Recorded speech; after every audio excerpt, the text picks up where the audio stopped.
Honestly, if you wanted to leave the stream now, you could probably do that, because the next thing is probably going to be boring to watch, to be honest, and my commentary's not going to save it. But we're going to be watching something. Give me 1 second to look for my DualShock. There it is. I've got like a million controllers and I have to like look for them because I'm switching to PS4 now. So we went from Switch to the Raspberry Pi to the PlayStation 4. I'm going to be using the YouTube application on here.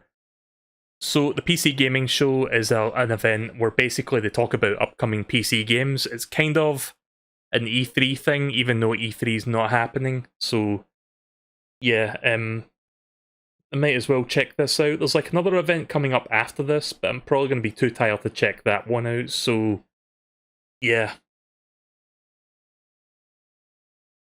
So it starts in about 7 minutes. I don't know if this is technically live right now. Right, okay, well it's kinda live.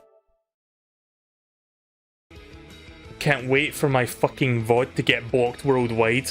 Yeah, by the way, I watched like that PlayStation 5 event. My fucking stream and the VOD for it got blocked worldwide because of the trailer music that was playing during like Sackboy's Big Adventures trailer. So I had to like fix that shit, and that stuff really annoys me. See, it annoys me when trailer music gets content claimed and like fucking third-party companies put ad revenue and shit on it. But when you block my video worldwide so nobody can see it, that really pisses me off. It's like, dude, really? Like, what the fuck have you got to lose by not having me, like, being able to play my fucking video? Anyways, so yeah. It's mostly going to be, like, PC games, and I do have, like, a decent PC, and sometimes I stream PC games. Not often, mind you, but I'll stream PC games here and there. But, I wonder if this is going to be sponsored by Epic again, and then, yeah, all the fucking games they announced tonight will be fucking Epic Game Store exclusives. That'll be fun. I'm still salty about fucking Shenmue 3 being, like, Epic Game Store exclusive. That can go fuck off. I ended up changing my Shenmue 3 Kickstarter pledge so that I could get the PS4 version instead. I should get back to Shenmue 3 at some point. I finished the main game, but there's like extra stuff, like there's DLC for it. Which, for some reason, despite the fact that I backed the game, I didn't get the DLC key sent to me. Not that I feel like I should be entitled to that shit, but you think like backers would get the DLC for the game as well, but apparently not. We've got to have money.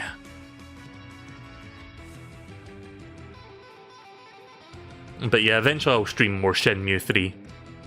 Like the DLC content of it. There's not that much. It's like a couple little bit extra story stuff, and then there's like some side minigame stuff you can do. That's basically the extent of that game's DLC, but could probably get at least one more stream out of it. There's a little bit extra story content you can play in it.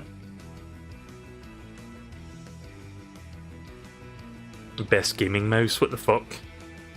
I don't care. Just any mouse as long as it works. Yeah, because I'm sure that's the burning question on everybody's mind. What's your favourite gaming mouse?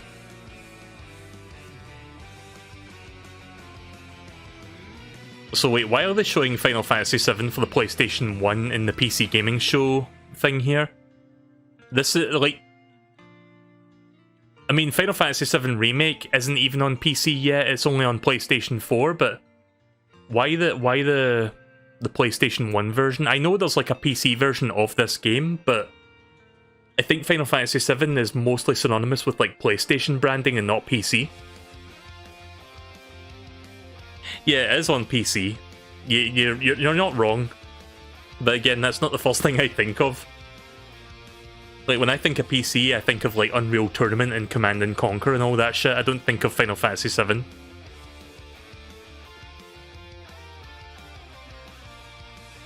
So yeah, there's meant to be like another event happening later tonight called the Future Games something. Hang on, let me get the name of it. So E3 is not happening, but there's like another thing called like the Summer Game Festival or something, which is like, I think Jeff Keighley is like spearheading it. It's basically just like reorganizing like gaming, like game reveal events and like putting them down on like a different schedule from E3. And yeah, the thing that's happening later tonight is called the Future Games Show. I don't know if I'll be awake enough to do that one. I could maybe change my mind and do that, but I don't expect myself to be awake or, like, caring enough to do that by the time that rolls around in, like, 3 hours from now. I mean, let me check when that starts, 10 PM? Yeah, that's like 3 hours from now. Probably not gonna happen. I mean, this is the PC gaming show. This could go on for like 2 hours and then there'd be like an hour gap, and it's like, well, what the fuck did I do for an hour? Also, I recognise this music as this Undertale. It's like a cover of an Undertale song, I think. Oh, also, I should get rid of that logo. It's not Mario 3 randomizer anymore. Whoops. Sorry, I forgot to change that. Zoop. There we go. In fact, let me fix that. That looks a little bit janky.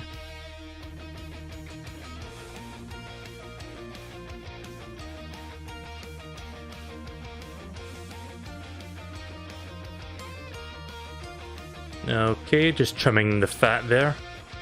It's not perfect, but it'll do. Yeah, that's fine. Right, okay then. Again, it looks a little bit ugly, but you can see what it says, at least. Who's a good boy? Dog meat from Fallout. I like how that was instantly the 100% vote there for a moment. Chop from Grand Theft Auto 5, D-Dog from Metal Gear Solid 5, and Dog from Half-Life 2. I would say Dog from Half-Life 2. He's a good boy.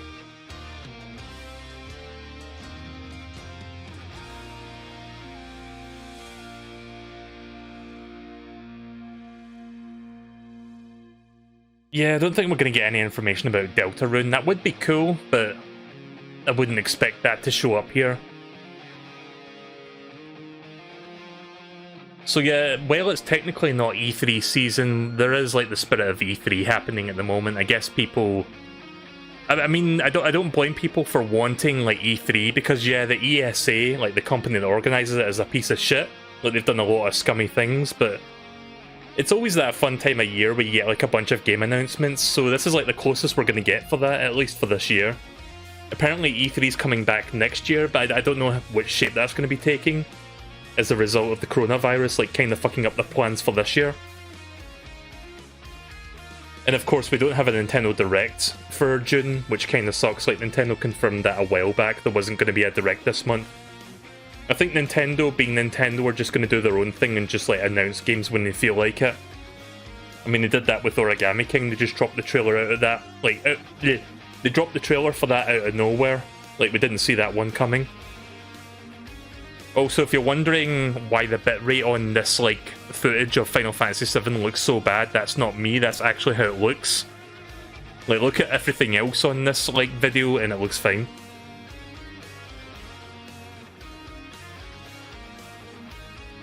I find it a little bit ironic that we're like watching the PC gaming show, but then they show like extremely shitty like bit crushed footage of games when usually it's like 4K and ray tracing and all that fun stuff. I'm guessing that's a Star Wars game. Couldn't tell you which one.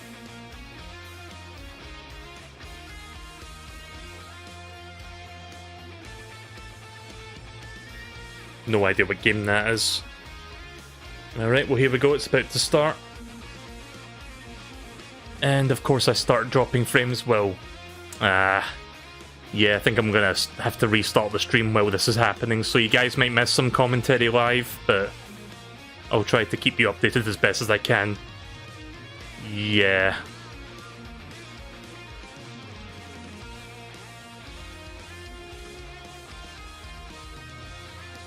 Let me lower the bit rate, see if I can compensate this. 1 second.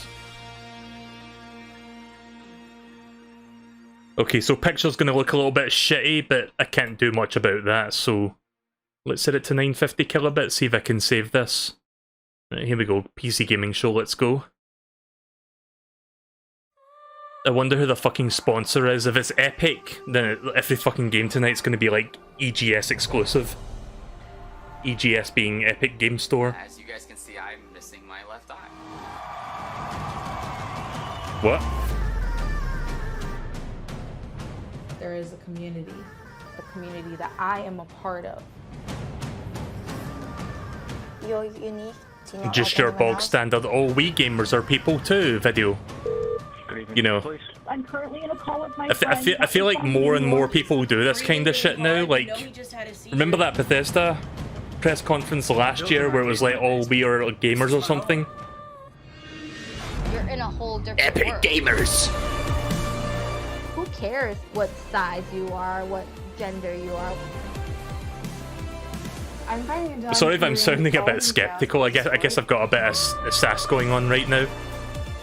Fans definitely go crazy when they see this. I'll try not to be too like skeptical and too like jaded, which is kind of a tall order, but I'll try.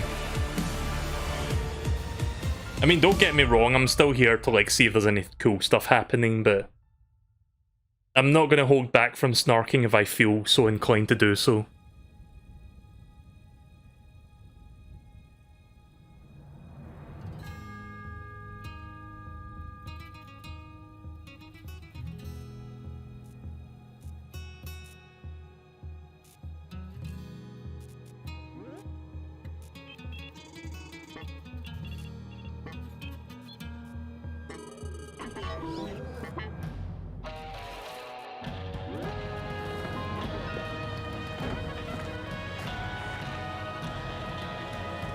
Still waiting to see the sponsorship, because usually they would say, like, 2 years ago it was sponsored by AMD, and they spent like 10 minutes talking about, oh, look at this new AMD processor, oh, it's so good!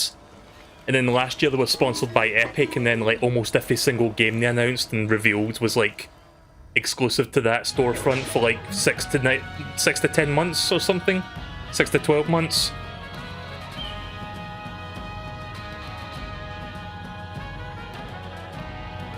I think Shenmue 3 is still like on the Epic Game Store. I don't think that's on Steam yet.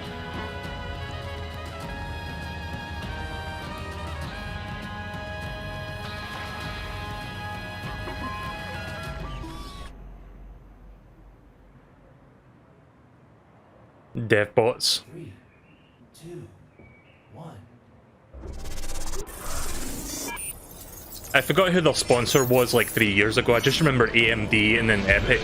Is the PC Gaming Show. For the next 2 hours, we'll show you new footage and announcements for more than 40 games, including the next game from Dean Hall, the creator of DayZ, the world-exclusive debut of gameplay footage for Evil Genius 2, Ruthless Combat in Mortal Shell, Everspace 2, epic battles in A Total War Saga, Troy, Torchlight 3, what's coming in the next chapter of Elite Dangerous, Mafia Definitive Edition, a look at Wasn't New that World, shit? Amazon's upcoming open world MMO. Amazon's making a Why, game. hello there, PC Gaming Show. This is Greg Miller, just borrowing your broadcast for a moment to say that later on, I'll be dropping in again to reveal one of my favorite franchises that's coming to PC for the first time ever. If you can name this tune, maybe you'll recognize what it is. See you later in the show. You've heard of Evil Geniuses? Never played it, but the soundtrack was sweet. And now your Yeah, PC I've Gaming never heard of Show that game hosts, myself. Day 9 and Frankie Ward. So wait, they didn't mention this was sponsored. Mafia is now yet. Wasn't it like a remaster of like one of the Mafia games that was like shit? PC Gaming What one was that? I am one of your hosts today, Sean Day9 Plot, and I'm delighted to have you wherever you may be tuning in, Twitch or YouTube or Twitter. Welcome to our 6th Let me know if the annual volume event is where we okay, have over guys, 2 if you can hear hours this of thing. Content. 50 plus games we're going to be looking at in the form of reveals, trailers, interviews that we've recorded in the last several weeks. Before we get into that, though, I want to take a moment to address the ongoing situation in America. While we're glad to be showing you some games today, there are many, many more people fighting for something far, far more important. The struggle against police violence. Time for one angry and the gamer to systemic add oppression PC of Gaming Black Show to their Americans. traitor list. I and everyone who works on the PC Gaming Show each year, we know that Black lives matter, and this is not a fight that we are willing to stand on the sidelines for. So what can we all do? There's a great many organizations that deserve support right now, and one of them is the Wait, was PC Gaming Show or Legal PC Defense and Gamer already Education added to the Fund traitor list? at I'm not even sure. NAACPLDF.org. If you want to support this and get some great games in the process, hundreds of developers have joined together at itch.io to create the bundle for racial justice. I heard about this bundle, I bought it. It's a pay whatever you want for the bundle, and 100% of the proceeds go to the NAACP Fund and the Community Bail Fund. There's a lot more resources and information we'd like to share, so PC Gamer has created an ongoing list of ways that you can get involved in supporting protesters. That's at pcgamer.com/Black Lives Matter. Okay, we're going to begin the reveals in a moment, but this wouldn't be a PC gaming show without my dear friend and co-host Frankie Ward joining us from the other side of the internet. Welcome, Frankie, and why don't you say hello? Hello, Sean, and hello to everyone. Here's a good idea. Let's talk about real life stuff on our game show. Yeah, exactly. And Sean, I've prepared a veritable smorgasbord of PC games. I mean, yeah, real life stuff sucks, but sometimes, like, the point of video games is like escapism, so it's not really something I want to listen about exactly. Grab your beverage of choice, because it's go time. Thanks, Frankie. And I gotta say, your apartment looks quite a bit more like a music video than mine does. Maybe I should have sprung for better lighting. Either way, it's time for the PC Gaming Show. And as I said earlier, 50+ games. We've been talking to the developers, interviewing them for weeks now. And though it looks kind of empty here, I'm not alone. My beautiful assistant and good buddy DevBot. You may have seen him making his way over here. He is awaiting us. So let's go join him and get the show started. All right, DevBot, what do we have for this year's PC Gaming Show? I've downloaded 50 game trailers and 10 interviews, Sean, along with a full report of the most secret gaming layer-friendly dogs, per your request. Australian Shepherds rank 4th among all dog breeds. Oh, well, excellent. Well, what should we play first then? Scanning. Processing. My readings indicate that the audience would like to see Vikings. Well, that sounds great. Then let's kick it off with Valheim, a Viking survival game where you'll fight monsters, craft weapons, build and sail ships on an open ocean, all while exploring a procedurally generated landscape. Show me the game, DevBot. Downloading Valheim.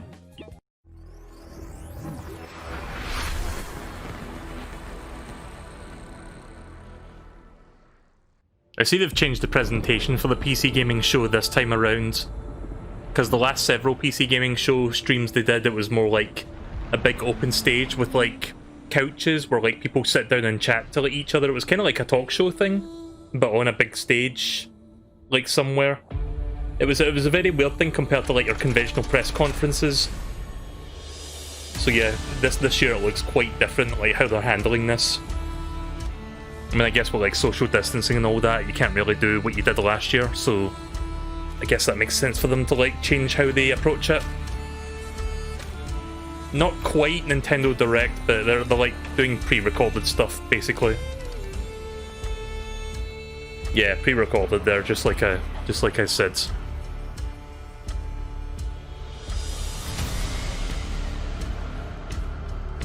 Is Devolver doing something this year? I know it's not technically E3, but in fact, you know what? I'm going to look into that if they're doing something. Let me get rid of the OBS stats so I can check my browser. I'm not sure. Like, if Devolver's doing something, I guess I'll stream that at some point, but I don't know. Oh yeah, EA is going to be doing something soonish. I don't know what day they're doing that, the 18th of June. I don't know if I'll stream that. I don't like EA.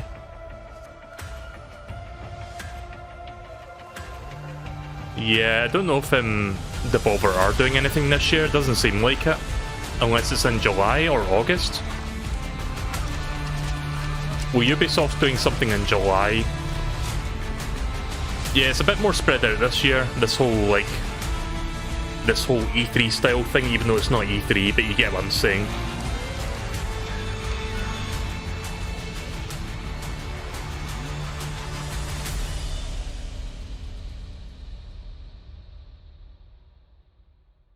Anyway, game looks alright. The next game has been in the works for quite a while and is just about to come out. I've been following it the whole time, and if a game that features farming, creature collection, dance battles, and bears wearing pants sounds like your cup of tea, then it's time to put the kettle on and enjoy some ooblets. Wasn't this that game where one of the creator of Ooblets got into like a controversy or something? Because they made this game like Epic Game Store exclusive or some shit like that. I vaguely remember hearing this game only through that fucking controversy.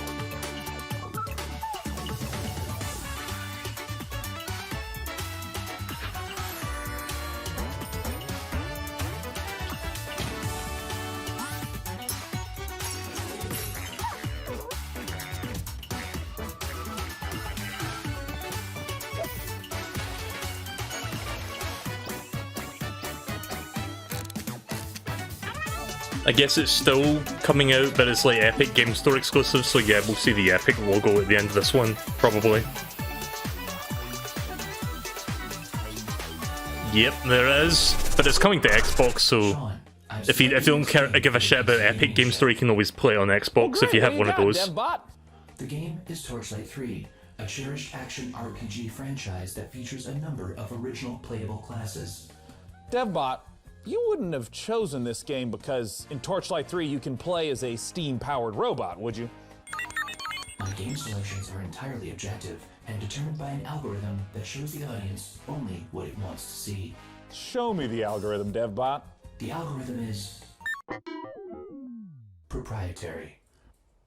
Okay, well, let's play the Torchlight 3 trailer, and when we're done, I want to talk to one of the Torchlight 3 devs. So yeah, I'm assuming this is not sponsored because they haven't mentioned any sponsorships. I mean, I guess if you don't have like a giant stage to like pay for, then I guess it's not going to be sponsored, so... Alright. In a world of magic and mystery, will you choose fame? Never played Torchlight, but I think it's on Steam, isn't it? Like the first one, the first couple. It's basically like Diablo, from what I understand. Really need to play Diablo sometime. That's like one of those games I never got around to. I've got like Diablo 3 on the Switch, but I haven't touched it. Explore remote, perilous realms. Battle hordes of ancient, powerful enemies. Unite with others to claim your fame and glory.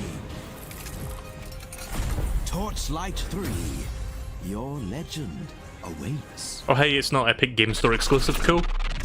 Oh, DevBot, please connect me with one of those developers. You got it, Sean. Joining me today to talk about Torchlight 3 is Max Schaefer. Max, thanks so much for joining us. Hey, thanks for having me. I'm happy to be here. Holy shit, this guy has a better webcam than all the people in that Xbox event. The original Torchlight becoming corrupted and evil. How does Torchlight 3's story tie into the first two?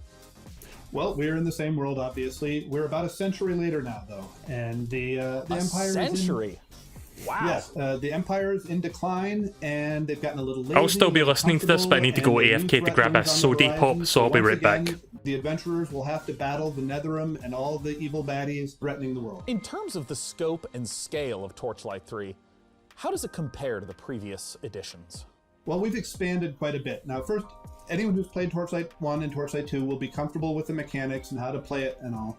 But we've expanded and let players make their own mark in the world itself. Like, you get a customized fort that you can decorate, that you can build things in. You can do things that benefit your whole account, and you can put things in there that are useful to other players. And other players will see your fort randomly out in the world. I want to ask a little bit about the classes, because if you're an action RPG player, you may recognize something like a knight or a mage. But in Torchlight 3, we got the steam-powered robots. We have the rail master that can summon trains. Talk to me about not just what some of the classes that players can expect are, but how you even come up with this glorious stuff. Well, I think that we've always wanted to avoid going like right down Main Street with our character classes and try to do something interesting. But at the same time, we wanted you to be able to look at them and get a sense and get a kind of an intuitive sense of what they do. And so we've applied that here. We've got some really fun characters, like you said, the fully robotic, steam-powered robot, and a guy that summons trains. But we've also got some other cool classes too: a sharpshooter and a dusk mage. And you know, honestly, they all have new twists, and they're all pretty fun to play. In terms of the game world itself, how like specifically do the forts get integrated? Like, what does it mean to I'm stumble back. across someone else's fort? Took a bit longer than expected there. I had to like step away to do some stuff real quick. Passages, and when you enter the passage, Oh, so I see a doggo. Point there, but there will also be someone else's fort. So you will see some random person from the world's fort, and they will in turn see. Why does the live sketch remind you of Hot Diggity Demon? I don't know, because they're interacting with the robot. Because you can not only use like things like the luck tree, but you can use their Well, enchanting. yeah, there's like a robot character in like Brain Dump, isn't It's there? really worthwhile for you to Burn check Bot. them out. Now, pets were a big part of the earlier Torchlight games. What type of pet-based entertainment can we expect? We have expanded upon the pet system. It does all the things you want. It fights along. I mean, any games that let you have like a pet companion is an automatic plus in my book, so that's cool. We've introduced kind of a collection mechanic, so you can find pets out in the wild by defeating bosses, and make a whole stable of pets that you, of course, keep in your fort.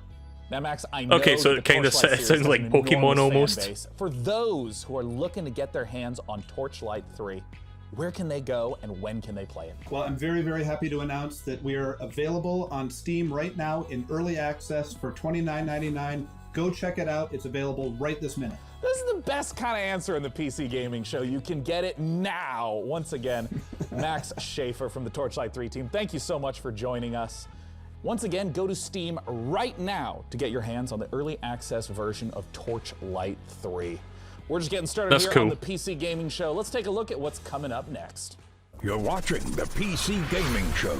Coming up later, an exclusive look at the next game from DayZ creator Dean Hall, Blanco's Block Party, the first reveal of Sound Mind, and more. Back to you, Sean. Back to you, Sean. Well, hey everyone, I hope you're having a great time. I know I am, and I know you. I don't think wanna that tell me play. I don't how much think fun I was you're supposed to say having, that twice, don't but shout. okay. The walls are very thick in here. Back to you, I can Sean. see you though if you use the PC Gaming Show hashtag on Twitter or Facebook or the PC Gamer forums. I can see a little bit of glitching there. Messenger Falcon, whatever is your desired form of communication. I'm sure you've been seeing many of those comments show up live in the show today. And we want your hottest 280 character take that our merry moderators might just select to be on the show. For our next segment, it's time to head on over to Frankie Ward.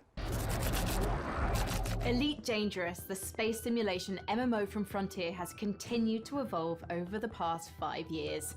Set in a one-to-one recreation of our actual Milky Way galaxy, players forge their own path, build and break alliances, trade, fight, and earn the rank of Elite. Join us as we journey into the next era of Elite Dangerous, set to take a giant leap once more.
Don't you love trailers that show you zero gameplay? Those are the best. Joining me to talk about the next chapter of Elite Dangerous is Piers Jackson from Frontier Developments. Thanks so much for joining us. Never Piers. heard of Elite Dangerous. Now, I have a lot of questions. Unless it's a new IP, in which case I guess I wouldn't have heard of it anyway, but... but... you can contextualize a little bit for those who haven't played Elite Dangerous. What is it? So I think the best way of explaining what Elite Dangerous is to understand how big it is. We have created a title that's the most complete authentic space simulation of any game out there, and it's just vast. It's the whole galaxy. You can explore it, you can take your own path, you can be a pilot, a trader, a bounty hunter. You can do what you want, you can go where you want, and you can do your own thing. And it's that sort of freedom and the ability for people to tell their own story that I think makes Elite what it actually is. It's been around since 2014, right? So this is basically the expansion for that, I guess. Play that happens in ships. There's a lot of focus on the economy and trading. In this trailer, though, we saw feet on the ground, which immediately makes me ask, what is it that we should expect? What should we glean from the trailer? Oh, I think you've hit the nail on the head. I think Euro Truck Simulator, but in space. That does sound pretty cool, actually.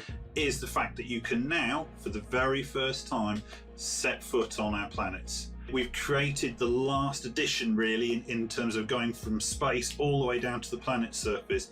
So now you can set foot, you can explore, you can interact with the environment.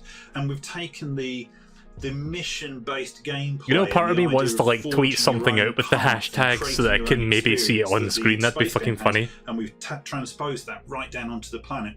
For the first time, you'll be able to access a whole. Can we have a solid beginner-friendly guided campaign in Elite Dangerous? Oh, okay. You can be able to play this in multiplayer. I thought they were going to say, can we please have a solid PC gaming show for once? That would have been funny. From an SRV and finally from on foot. In what way will this ground, walking on the planet component transform the existing aspects of Elite Dangerous? I think it gives people a new set of experiences to have.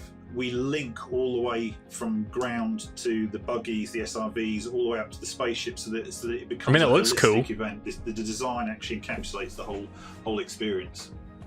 In terms of some of the other systems that are on the planets, or various resources or points of interest, what are some of those that might tie back to some of the gameplay that someone would be familiar with? So we have new planets that you can visit. You can visit old planets, and we have refreshed the visuals on them, so you can really set foot and be the first to actually make footfall on a new planet. Now, Piers, I have a combo question for you. Elite Dangerous is available right now. Where can players go to play Elite Dangerous, and when can they expect the Odyssey update? So you can join in with our community now, playing Elite Dangerous. Download it via Steam, or go to the Frontiers store, or purchase it on console. We have many people playing it. In terms of do Odyssey, I have this game? Let's see. That next year. No, I don't have this game. I hope you all enjoyed that conversation about Elite Dangerous. It's a treat to see the way the game is continuing. I'll probably add that to my wish list later then. We're going to be... Sean, I'm sorry to interrupt, but our broadcast is being hijacked by another host. Not again. Wow. Hi again, PC gamers. It's me, Greg Miller. Maybe you saw me host the Guerrilla Collective live stream earlier today. No, I didn't watch. Okay, well, that sucks. I'll give the PC Gaming Show back to its usual host in a moment, but I couldn't let anyone else announce this next trailer, which is a game near and dear to my heart. Let's take a look. What was this, Persona? Yeah, Persona 4 Golden coming to Steam. I heard about this. This was leaked. I've never played a Persona game, but it's cool to see that this is coming to PC.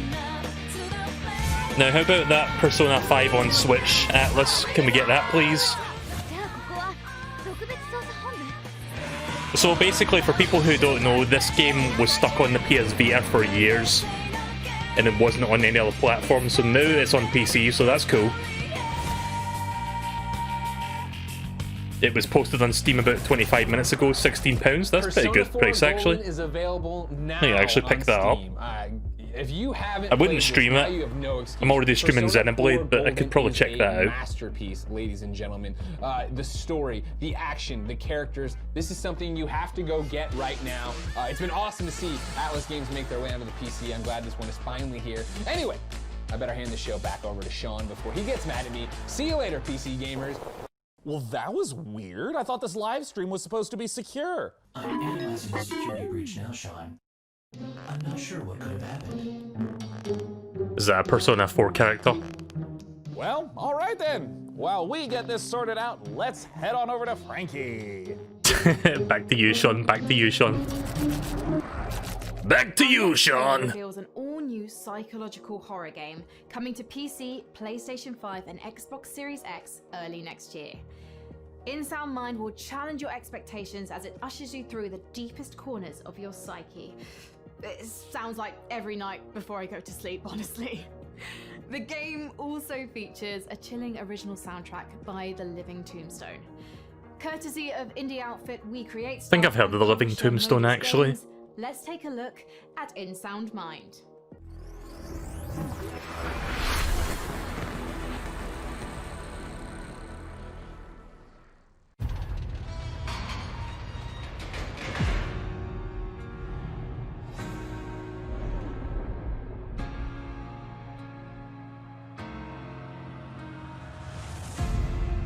They say fear is just a state of mind.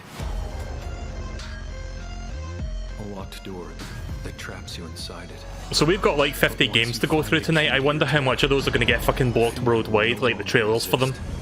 Or the music within said trailers. Bullshit.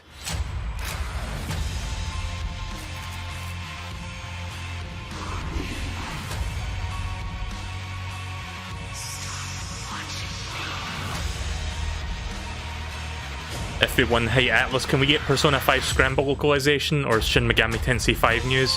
Atlas milking the same series for over 8 years. Persona 4, but again. Yeah.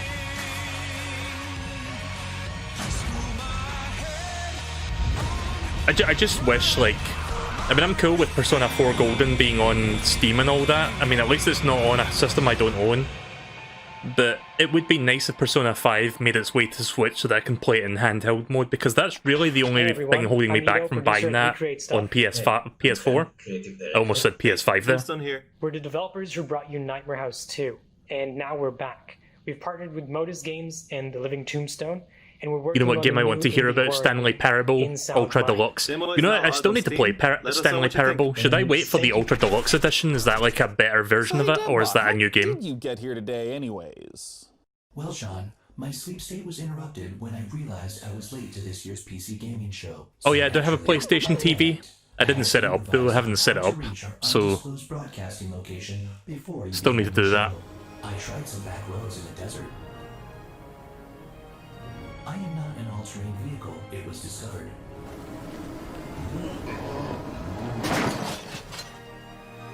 I tried to hitchhike.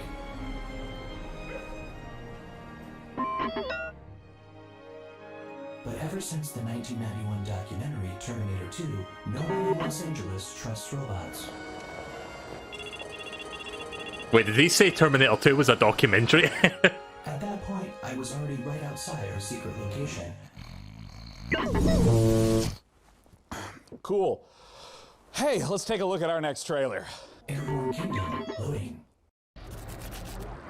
God, I wish Devolver Digital was doing like a presentation this year. We could really fucking do with something like that right now.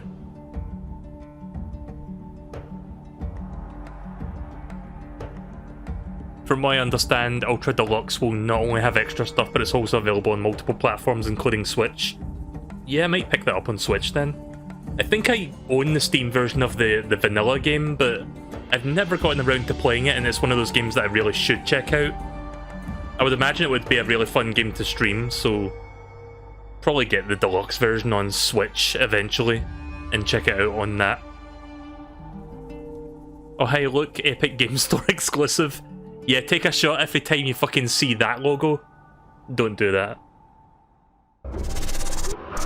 You'll be fucking dead before the end of the night. I enjoy real-time strategy games, and that's why I'm excited for our next trailer. It's Dwarfheim, a cooperative RTS, where up to 3 players can split up the work of building, mining, and fighting, working together to build defenses, machinery, and traps, train armies to fend off deadly trolls and rival clans. The Dwarfheim demo is live right now on Steam. Let's see what the game is all about. Ever since the fall, so I'm noticing they're taking a page from Nintendo's book and having some shadow drops in here as well, so that's pretty cool. Shadow drops are always fun.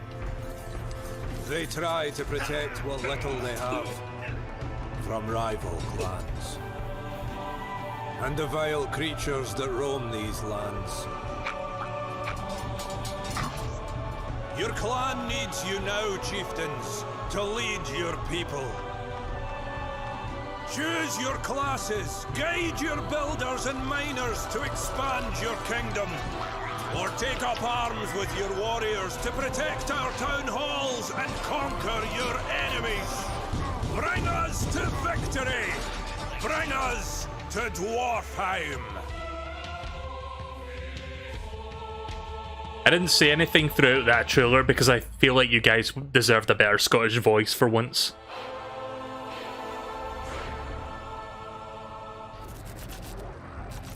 Thanks, Sean. And now let's take a look at the lineup of games and game updates coming from indie publisher New Blood Interactive.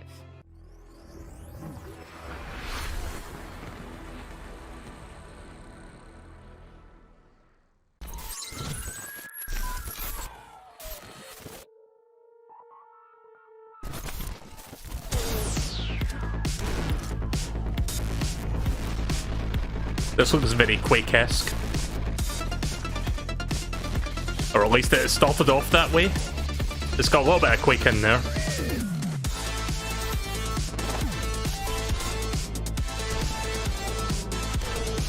Wait, is this an existing game then?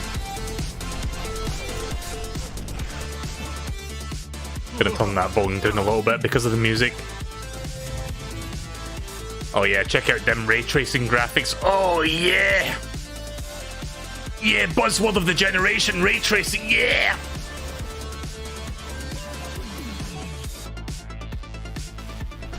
Sorry, I can't fucking take ray tracing seriously because it really does. I mean, yeah, it makes games look nicer, but it really does feel like the fucking buzzword of the fucking generation.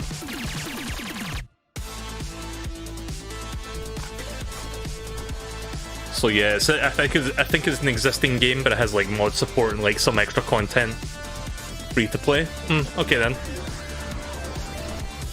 At least the multiplayer component is like free to play. I don't know about the main game. I guess that one you have to buy. Oh yeah, I forgot to mention, Ninjala is getting a single player story modes, which I think you have to buy into, but it's cool that it's getting a story mode on it, so yeah. Not sure when the story mode for that is coming out, but cool to know that there's going to be more than just the multiplayer component for Ninjala. I'll be checking out the Ninjala game when it comes out later this month, for anyone wondering. Like, that second beta ran much better than the first beta they did like a month ago. That's quite a lineup from New Blood, and with us now is the New Blood CEO, Dave Oshry, to talk about it. Dave, what the hell was that all about? Yeah, so we got a lot going on, right? I mean, some guys come out here, they show like some cinematic trailer and then tell you it's coming out in a year. We got 6 games and you can play all throwing of them. shade at some trailers that we've seen already. Do a cinematic trailer if we wanted to, right? So yeah, Dusk, now with mods, check them out at duskmods.com. There's all kinds of crazy a Medieval, now with RTX, DLSS 2.0 is coming, maximum action, new levels are coming, new features, new guns. Unfortunate Spacemen is now completely free to play. It, why not? Check that one out, 16-player co-op. Wow, this guy sure likes using the F-bombs, doesn't he? Faith, of course, if you don't know about Faith. Now you know. Ultra Kill, our new retro shooter with style. If you like games like Devil May Cry and Quake. See, that's the part that looks very Quake-esque. I like that. Games like Thief, System Shock, Resident Evil, then I think Gloomwood is definitely the game for you. Where can we go to learn more? So you can check out Dusk at notfortnite.com, a Medieval at I can't believe it's not Hexen.com, Maximum Action at shootyboom.com. Wait, what? Unfortunate Spacemen at deaderspace. Are these just joke URLs? I don't think this is the real URL. Faith at GaryLovesYou.com, Ultra Kill at DevilMayQuake.com, and then of course Gloomwood at ThiefWithGuns.com. Yeah, that's all we got. 6 games, you can play them all. Not Fortnite.com. We hate money. Thanks. Oh my god, it actually fucking redirects. What? They really registered all those domains just for that one fucking game? Wow. Have you ever wanted to rewrite history? That is dedication to your fucking game right there. Absolutely vital. But how about something grander? Like discovering America, mastering flight, or inventing the computer a couple of 100 years earlier.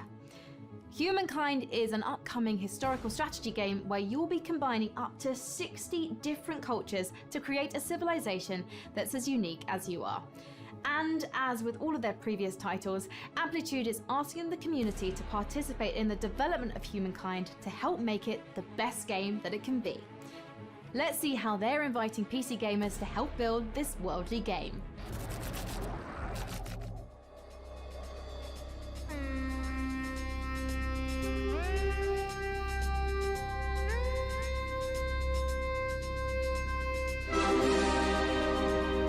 So wait, what's this game? Sorry, I didn't really take in what she was saying there.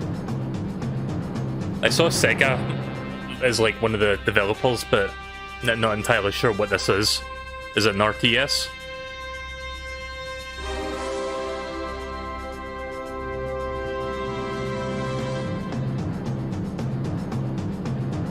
Oh yeah, what was the, like, it's probably not this, but what was the name of that fucking game that came out that was like you play as like a monkey evolving to a human? What was that game called again? Because that came out last year, I think, and apparently it was shit.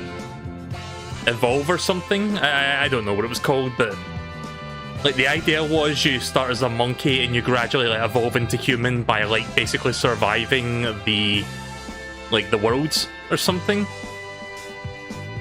If anyone knows what that was called, please let me know, because that game looked like a shit show.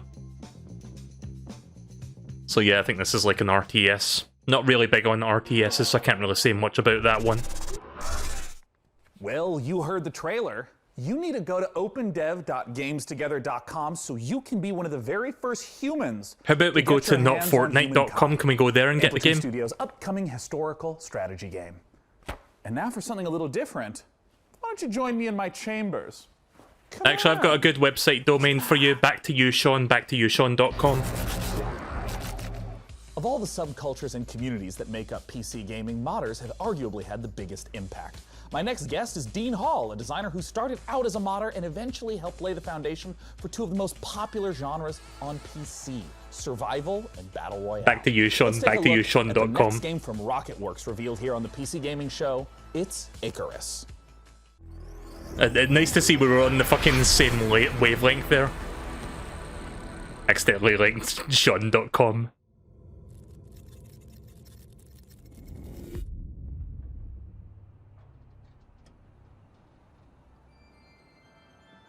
A new Dean Hall game? I'm not sure who Dean Hall is. So he can't finish his 5th game. Yeah, I don't know what the context is of that, but I'm sure you can fill me in. Yeah, check out them graphics. Oh wait, is this that DayZ guy that we saw mentioned earlier?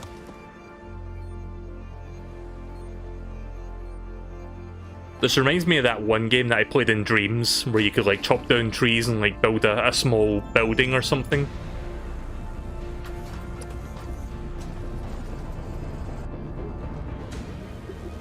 Yeah, as the DayZ guy, right.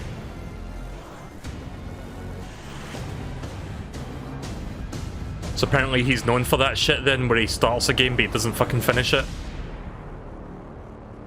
Is DayZ technically a finished product? Because I don't think it is, or at least it doesn't seem like it.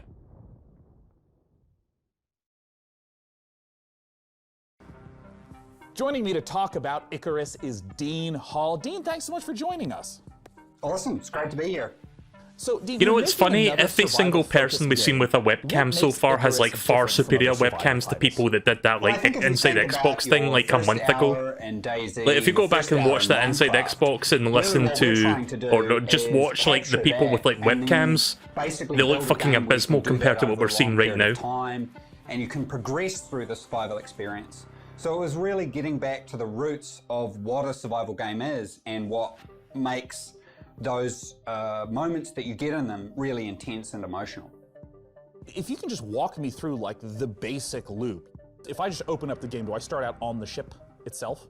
If you think about the orbital station as your apartment in GTA, you can invite your friends in and prepare for what we call a drop. And then you select a prospect. And the big challenge of the game, and the way to fail it, I guess, is to run out of time on the drop. Let's say I'm on a 30-minute mission. I have a particular resource I've set out to snatch up. How does the gameplay of that 30-minute period differ from other survival games? I suppose there were 3 key things that I felt needed to be addressed before I made another survival game. The first was the ability to scale. By breaking your experience over months and years. Part of me wants to tweet out that hashtag PC Gaming Show thing, but knowing me, if it does show up, like if my name shows up there with like my messages, I'm gonna fucking not notice it. All those kinds of things. But you're doing because it I've got with like a scatterbrain fucking medium-term attention span focus. sometimes. The second was pacing and clear direction, which has helped very Fuck much it, I'm gonna type something. by the structure that we're putting around the session. And the last one is really focusing in on those core survival mechanics, which Let's see, I really hashtag feel is PC the whole reason that Gaming survival Show. as a genre connects so emotionally with players. I'll show you what my tweet is that I sent out. To hear that there are 20-minute drops as well as multi-day drops. What are the sort of time ranges we're looking at? In a moment. Different like categories and tiers of drop length? Yeah, so it really depends on your level as you progress through the game. So early on, we're really just introducing you to more. Okay, so I don't safe think this is going to show up, say so I'll just show you what daytime my drop fucking that tweet only lasts was. 20 minutes. I You're sent only this gonna be out just facing the now on game during Twitter. the day. As you progress Epic on, gamer you moments. can take on and Hashtag get PC Gaming access to Show. prospects I'd love if that fucking have, showing up on the stream. Much longer drop windows, but that means you're getting a cycle. Probably of not day going to night. happen. And night, particularly for most of our biomes, is definitely the I'll most keep an eye. dangerous. I'll try to keep the eye on, like my eye on the bottom as best as I can. But you guys can also look there as In well. the trailer, there was someone that fell down, and you just ominously talked about the dangers of being left behind on the planet. What happens if you don't make it back to the ship in time, die on the planet? What happens? If you think about DayZ, when you get shot, it's a very binary event that happens, and there's nothing you can do. It's just over. And there's a certain charm to that. Everything's gone. Yeah, there's a certain charm to that. But I think if we look about charm, I like your use of the word charm there for sure. Yeah. Yeah, like there definitely is. But I think with Icarus, we've chosen one failure state. If you run out of time on your drop, that character and all its equipment is gone. Yeah. So we wanted to make DayZ that isn't. terrifying, and that's why hang our on a second. tagline is: "There are worse fates than death." So He made it's getting DayZ and a left bunch of behind. other If you stuff he miss didn't your finish. DayZ rendezvous isn't finished, and window neither with is the orbital Stationers. station, then that's it. Stationeers. Everything that you Right, deployed okay. on there, your character and all that progression of that character and all that equipment is just gone. And that's our one failure state. If you run out of oxygen, someone can come and revive you. If you get attacked by this particular animal and damaged, someone can heal you. But if you run out of time, it's over. I'm curious. I mean, there's so many elements. There's so much ambition. I know there's a lot of PC gamers that maybe feel like you abandoned DayZ, other projects. I think What Dave do you Oshry have to just won the reassure PC Gaming those Show. people that you Wait, are they committed to talking about this guy? Well, I think a big thing for me is How did he win the PC Gaming Show exactly? Company, and I definitely. Oh, they're felt talking like about someone I else, was I'm not pulling them sure. In a direction that was hard for them to go, and they probably felt like they were pulling me in a direction that I didn't want to go. And it's really been a bit of a struggle for me to develop and not only the studio but myself as well. There was a whole bunch of things I had to learn. I had to learn many of those things through failure. The solution there was to make sure it wasn't just a Dean Hall game, but it was a game built by incredibly skilled people. And we managed to assemble, I think, definitely one of the best teams I've ever worked with, an exceptional concept team through to a technical and production team as well. Well, I know there's a ton of people that are interested in my very next question, my favorite question. When can people get the opportunity to play Icarus? Not going to be shadow dropped. That is a good question. So we're looking at sometime next year. Our development is very advanced at this point. I like how we've had like 20 shadow drops, but of course this guy is like, maybe we'll release it next year. I don't know. Of people that play it. And ask me again next year, please. Our former staff are ex-Grinding Gear Games, who made Path of Exile. Very talented in the free-to-play area. So we're very cognizant of how much content we need to provide gamers. So at the moment, we're really sort of heading into that. Well, Dean, thank you so much for taking the time to talk to us. Awesome. We really appreciate it. Thank you. Once again, that was Dean Hall from Rocket Works for the upcoming survival game Icarus. For our next game, let's head to Frankie. When you're an evil supervillain, it's important to have. Oh, is your this own Evil sense Geniuses of too? Style.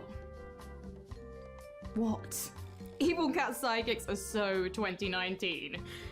Evil Genius 2. I'm still asks keeping the my eyes question, firmly on how that would bar you at the bottom in design case my supervillain tweet shows up, fortress? because that would be funny if you it did. build a pool filled with laser sharks, or would you just give all the home appliances RGB lighting? Here's the world exclusive first game. When is it coming out? Back to you, Sean. Back to you, Sean. Good answer. World. domination. Best answer. Right, well, there goes the tweets. I guess I can focus on the trailer now.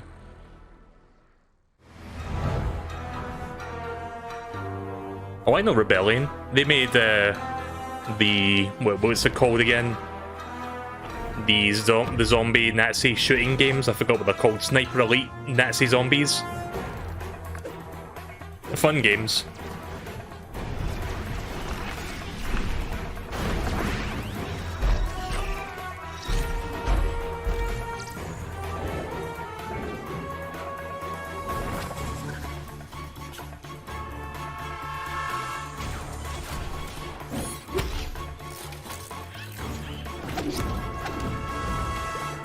So like I said, I've never played Evil Geniuses, so I'm not really sure what kind of a game this is. I guess it's like a strategy game.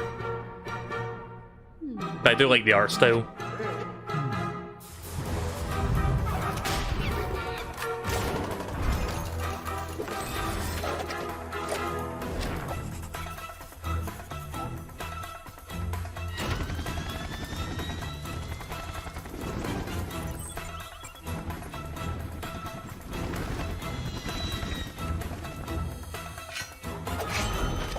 Fucking Excalibur.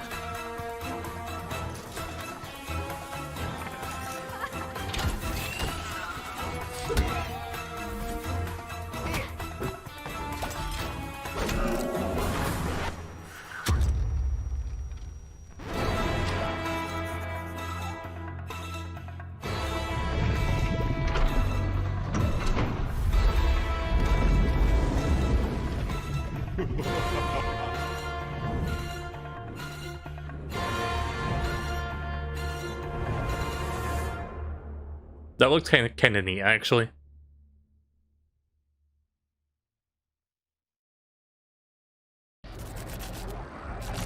We are about to see the first official gameplay footage for Godfall on PC. Counterplay Games is going to this game that was coming to PS5 as well? Right, okay then. For Aperion. And keen observers will notice that this is running in Unreal Engine 5. That's why those shiny sets of armor look oh so gorgeous. You can go on over to the Epic Game Store and wishlist it now, or get more information on Godfall before. Of course it would be fucking Epic Game Store exclusive. Of course. Let's take a look. Please don't let there be fucking shitty rap music like there was during that PS5 event, please. Okay, at least it's got more fitting trailer music. I think. Hello, my name is Keith Lee, and I am the game director for Godfall. On behalf of Counterplay Games, we are very excited to share gameplay with you today, and to offer you a glimpse into the mystical world of Godfall. Please enjoy. Godfall is still in development, so some things will change and improve in the final product, including visuals and performance.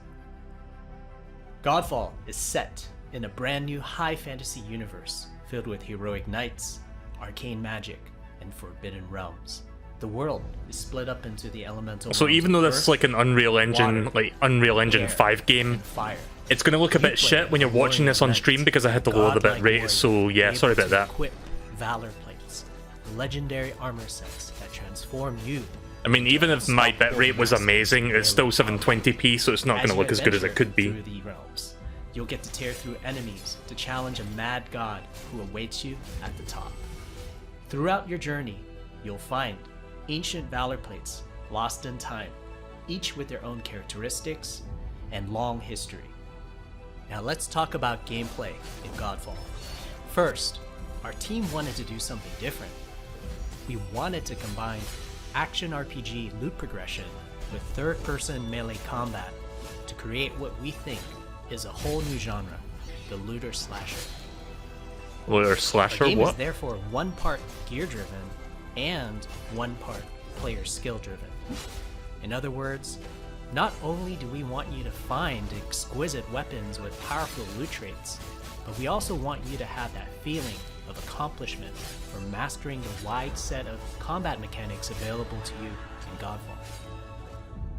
What you're looking at now is a mid-boss fight, a tougher challenge which we'll have to leave for another day. Please check out the Godfall channels on Twitter, Facebook, and YouTube. Again, Epic Game Store Thank exclusive, you so everyone. much for taking a look at Godfall, and we'll be showing you more soon. Next up, when PC gamers think of iconic first-person shooters, they think of games like Doom, Quake, and Duke Nukem. Our next trailer shows a project that celebrates the proud heritage of sci-fi FPSs while taking advantage of some very modern visual effects, like glorious enemy dismemberment.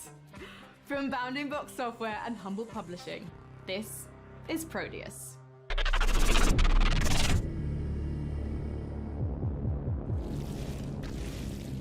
Oh cool, Humble is publishing this one.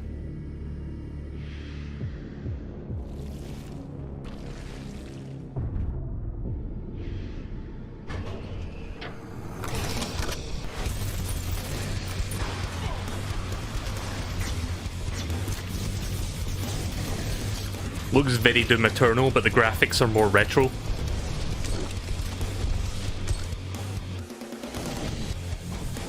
I need to get round to finishing Doom Eternal. I put that one off for a while.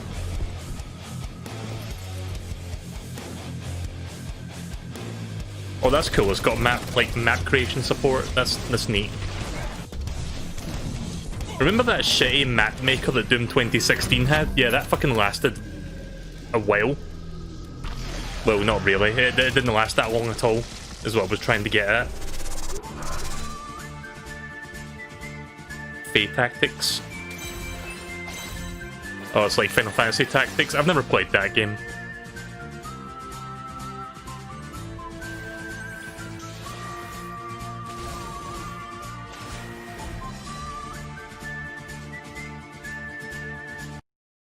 Oh, are we getting buffering? Hang on a minute. Yeah, we're getting buffering. Right, never mind. Sorry, I was going to restart the stream there, but I guess I don't need to. Yeah, so inevitably that's going to happen once in a while when I stream these things.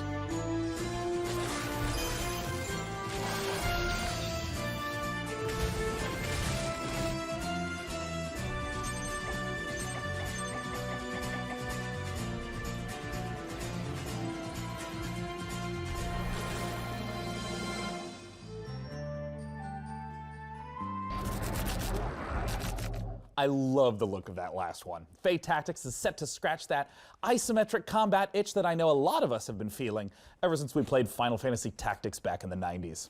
All right, but we're not done with Humble Games yet. Their lineup, as it turns out, isn't all that humble.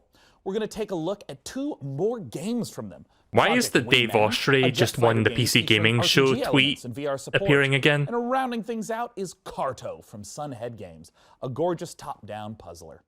Let's take a look.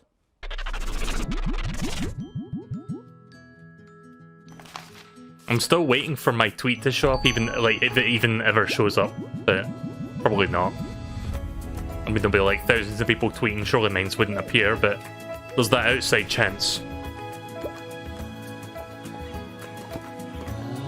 Oh yeah, so something else that's happening, there's going to be something happening on Steam this coming week called the Games Festival, which is basically like a bunch of like demos for upcoming games that you can download to play. So that'll be cool to check out those. I feel like demos from like E3 time, like being publicly playable and not just being like relegated to like the E3 conference show floor thing, should be standard in my opinion. I feel like the Summer Games Festival, the Steam Games Festival thing is like kind of like a step in that direction. I would like to see more of that shit happening. Good work, Hitman team. Return to base. I mean, it's a great way to like advertise your games beyond just like having members of the press trying demos and writing articles for them. Hey DevBot, have you ever wondered what Gordon Freeman's voicemail message sounds like? Sean, that is an intriguing inquiry. However, something is wrong. I'm receiving an external transmission. Or are we getting Guerrilla Collective again? Have you upgraded to Service Pack 2 yet? The transmission is coming from a powerful space satellite. Greetings, PC Gaming No? Show. It is I, Okay then. your supreme leader, Kane. I am commandeering this broadcast to deliver an important mission briefing. You must capture the GDI base marked at these coordinates. This is a strategically significant facility. I'm just kidding. It's me, Joe Coogan. And I can take over this broadcast because I do what I want. Look, you know Command & Conquer has been a major part of your life. It's certainly been a big part of mine. Oh yeah, didn't the old Command & Conquer games get remastered recently? Launched for PC, and it is an awesome way to relive this classic game. And apparently it's way better than Warcraft 3 Remastered, because I heard that was a shit show. Not remastered, reforged. I personally want to send a big shout out to all you PC gamers who have kept the legacy of Kane alive over these last 25 years. I mean, I live in death, I guess. Thanks for letting me interrupt, and I hope you guys enjoy the rest of the show. For the glory of Nod! Oh hey there, Moo. Tell me, PC gamers, do you have any rare action figures? Perhaps you're one of the lucky owners of an out-of-print collectible, something you'd never trade away in a million years. Our next game is a celebration of toys and art. On its surface, a game about collecting, customizing, and trading, but it's also a highly social playground for creativity, one where you can make your own levels and gather with your friends to hang out, play mini-games, and create together. This is Blanco's Block Party.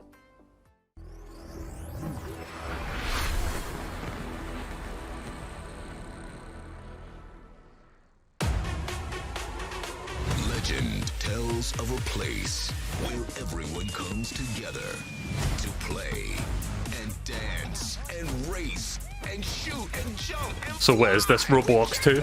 and maybe bat wings, and there's lava and a mountain made of junk food where you can create your own worlds and have I can tell you one thing, it's certainly not Fortnite. Speaking of, I read your message there, DJ, about Dave being the guy that was like not Fortnite.com. Yeah, that guy was cool. I think he did win the PC gaming show, to be fair. Oh god, Toys to Life. I thought we were done with this shit. This place isn't a legend at all. It's a party. Oh yeah!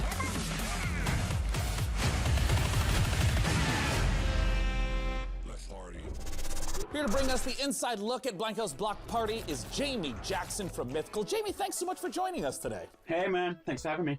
I would love if you could just address what is Blancos? Blancos it's a game about vinyl toys kind of coming to life and where they go when a human leaves the room.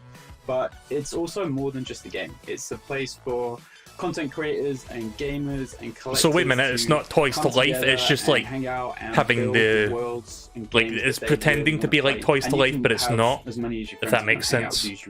But you could also drop the toys. In that case, I'm fine with it. You can play with this one called it's a shooting mechanic.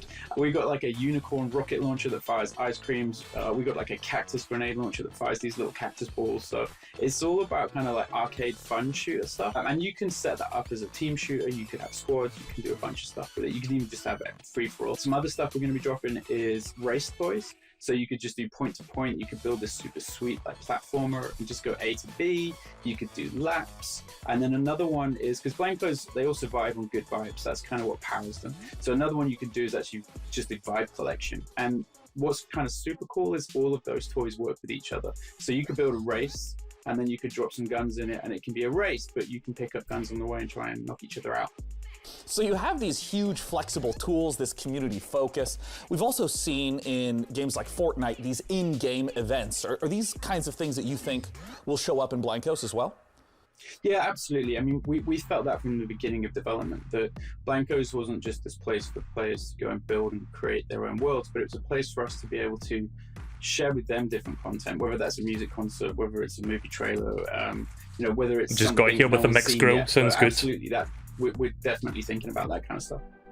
Well, talk to me about the number of different designs. Like, where are these designs coming from? How many are there? We're not talking about numbers in season one just yet. Yeah, I haven't had much to eat today. I've only had like tomato soup before I started streaming. Some of my favorites. So I'll probably grab a bite to eat once I'm done streaming for the day. So John Paul Kaiser is a great artist from the UK. I ended up buying some of his toys in New York. So wait, these are real toys that you can use Toys to Life with? Okay then. Which has been great fun. James Groman, who I think just kind of... Yeah, I'm not big on the whole Toys to Life thing because it's always that thing where it's like, unless you're like a quintillion billionaire, there's no way you're going to get every piece of content in a game.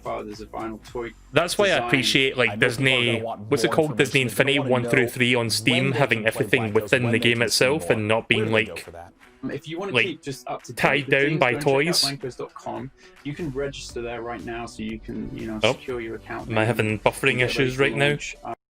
That's a fucking good frame to freeze on, by the way. Yeah, there's a buffering issues going on. God damn it. Yeah, hang on a second. Let me reload that. See if that's any better. That's also a good frame to freeze on.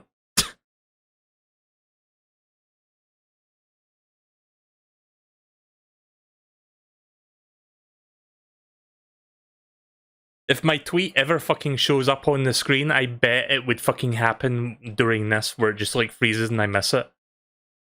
Why was it paused? Birthplace of space flight action games. And our next project, Everspace 2, expands on that tradition with its gorgeous handcrafted universe. The focus here is on exploration and dogfighting, with alien species standing in the way of outfitting your ship with unique modules, weapons, and devices. And, as we're about to see in this next trailer, combat won't just take place in the cold vacuum of space, but also the atmospheres of planets themselves. Here's Everspace 2. I've heard of Everspace. Never played it, but it looks fun. I think Vinny streamed Everspace once. I think it's on Switch now, actually. Gammon steak, Cumberland sausages, and 2 rashers of bacon. That sounds lovely. Cumberland sausages especially, I love those kind of sausages.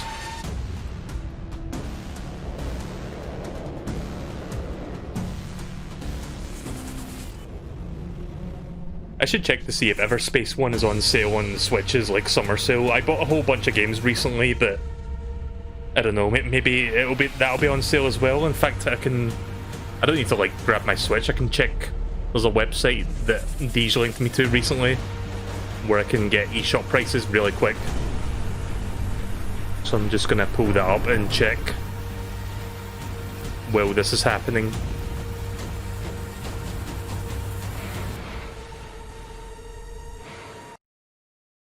God damn it, why is the stream buffering all of a sudden, please? Okay, so Everspace. Yeah, I don't know why the YouTube stream is buffering so much now. It was fine up until now. Let me reload it one more time. Okay, so Everspace is not on sale, that's fine. Just curious if it was or not. Apparently Persona 4 got shadow dropped. Yeah, they announced that not too long ago. And I did hear, like, there was not so much rumors, but just, like, unofficial confirmation that it was happening. Like, we found out about it a few days ago, because I think SteamDB liked the icon for it or something like that. Okay, seriously? Okay, hang on a second. I'm gonna try... Oh, cool, my stream just died. Excellent. Every fucking internet connection's dying now. Perfect. Is the stream still on, guys, or is OBS having a jape with me? Because I'm not sure what's going on at the moment. I'm trying to get the stream, the PC gaming show thing back on, and it's not cooperating with me, so give me a moment while I try to get this back on. I've just outright closed the YouTube application because I don't know if the YouTube app was like bogging down to the point where I had to restart it or something, because it was like buffering more and more, and I'm not sure what's going on. Oh yeah, no, I was talking about that as well. The PC version, like it's on Steam. Right, okay, so give me 1 second. I'm trying to get this up as quickly as possible, and I'm doing anything but here we go, we're back. I'll get the door while you watch the latest trailer. Back to you, Sean. Back to you, Sean. I have no idea what the fuck that skit was there. Sorry, guys. There is only one response. Let me just turn my controller off. Ah! What the fuck? Total War Saga Okay, here we go. you can rewrite the events of one of the greatest conflicts Right, we're back ever now, told, finally. the Trojan War. Gotta love technical shit like that happening, like technical The siege difficulties. of the legendary city of Troy in 3 ingenious And you guys wonder why I bitch about not getting fibre optic installed to this property? That's why. throughout the ages as to That's what why. the iconic Trojan horse really resembled. So anyway, here's Total Rome, another RTS game that I'm not really an RTS person, like I've said a number of times, so I got nothing to add to this. Slaughter the Trojans atop and force them back into their pitiful city.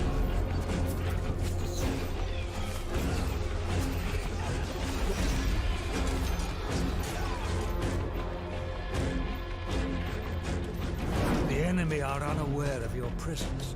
Position your troops to retain your advantage once the attack begins.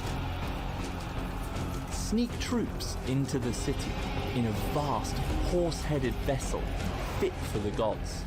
Under the cloak of darkness, use guerrilla tactics to sabotage the unbreachable city gates, leaving the Trojan warriors defenseless, allowing the Achaean soldiers to begin razing the city to the ground. Wow, really? What the fuck? Yeah, hang on a second. This is... I don't know why the video just booted me out there for no reason. I didn't touch anything. The fucking YouTube app just basically gave me the middle finger. Myth meets... Let's hope that's the last time this kind of shit happens. Victory will make you immortal. That was a Total War Saga Troy, which we'll get to play in 2021. And hey, speaking of sneaking in big surprises, a master of segue. This year, we've teamed up with Intel to build a legendary custom computer inspired by art, weaponry, and the artifacts found in the game. DevBot, I understand you know your way around a computer, right? Affirmative. Sean, I have a soft spot for Bronze Age computers. Well, great. Why don't you tell our audience a little bit more? Can do, Sean. Behold, PC gamers. This build is centered around Intel's CPU, the 10th gen Intel Core i9 Wait, is this the sponsorship? 100K processor. This 10-core flagship CPU is built for maximum gaming performance and overclocking, especially useful in epic strategy games like a Total War Saga Troy. The build also features a top-of-the-line GeForce RTX 2080 Ti.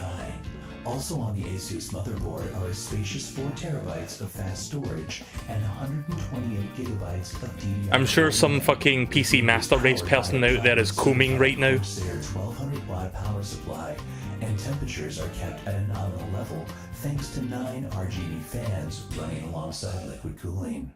The copper tubing is not only effective at heat conduction, but, according to my readings, aesthetically pleasing. Is this what you humans call love? PCs are No, it's more what we than call specs, excessive, they're a but passion. whatever. When we build a PC, Each to their own, I we guess. form a relationship with that piece of hardware. We wanted to show you every step of that process. For this build, we enlisted a master craftsman, Brian Carter, a PC modder with over a decade and a half of experience. PC Gamer and Intel have created a 4-part series following Brian as he created this epic artifact. DevBot, cue it up!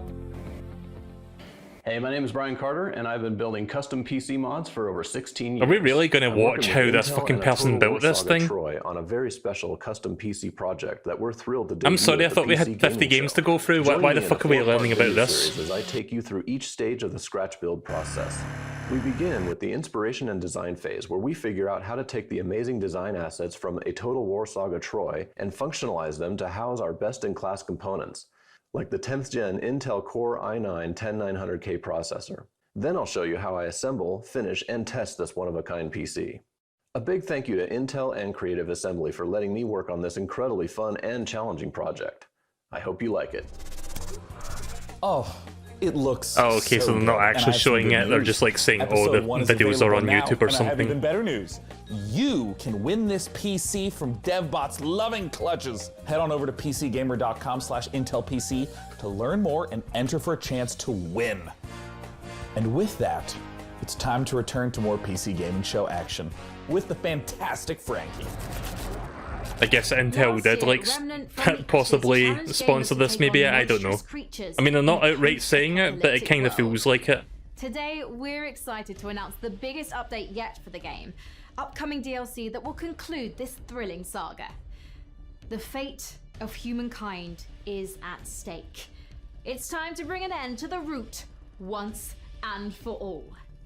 This is the world reveal of Remnant from the Ashes, Subject 2923, available August 20th on PC, Xbox One, and PS4.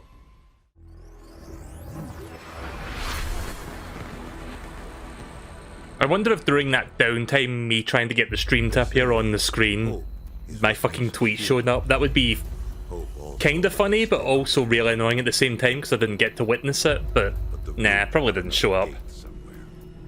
After I'm done streaming this, I will probably end up like looking back just to make sure that it didn't show up, and if it does show up, I'll make an addendum to the VOD just to let people know, oh hey guys, it actually did show up. But nah, probably didn't show up, I'm not really expecting it to. It would be funny if like in the middle of like this fucking PC gaming show, my tweet just like shows up, it's like epic gamer moments.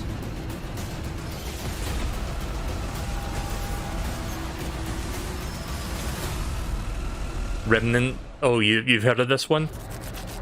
I thought that said it was coming out in 2933 or something, but no, that was the subtitle. And you know what else is fantastic? Hearing the opinions of strangers from the internet. Nothing makes Is my tweet gonna show up? As up? much as hearing what's inside your mind. So please use hashtag PC Gaming Show on whatever your platform of preference may be, and you just might have your comment show up live on the show.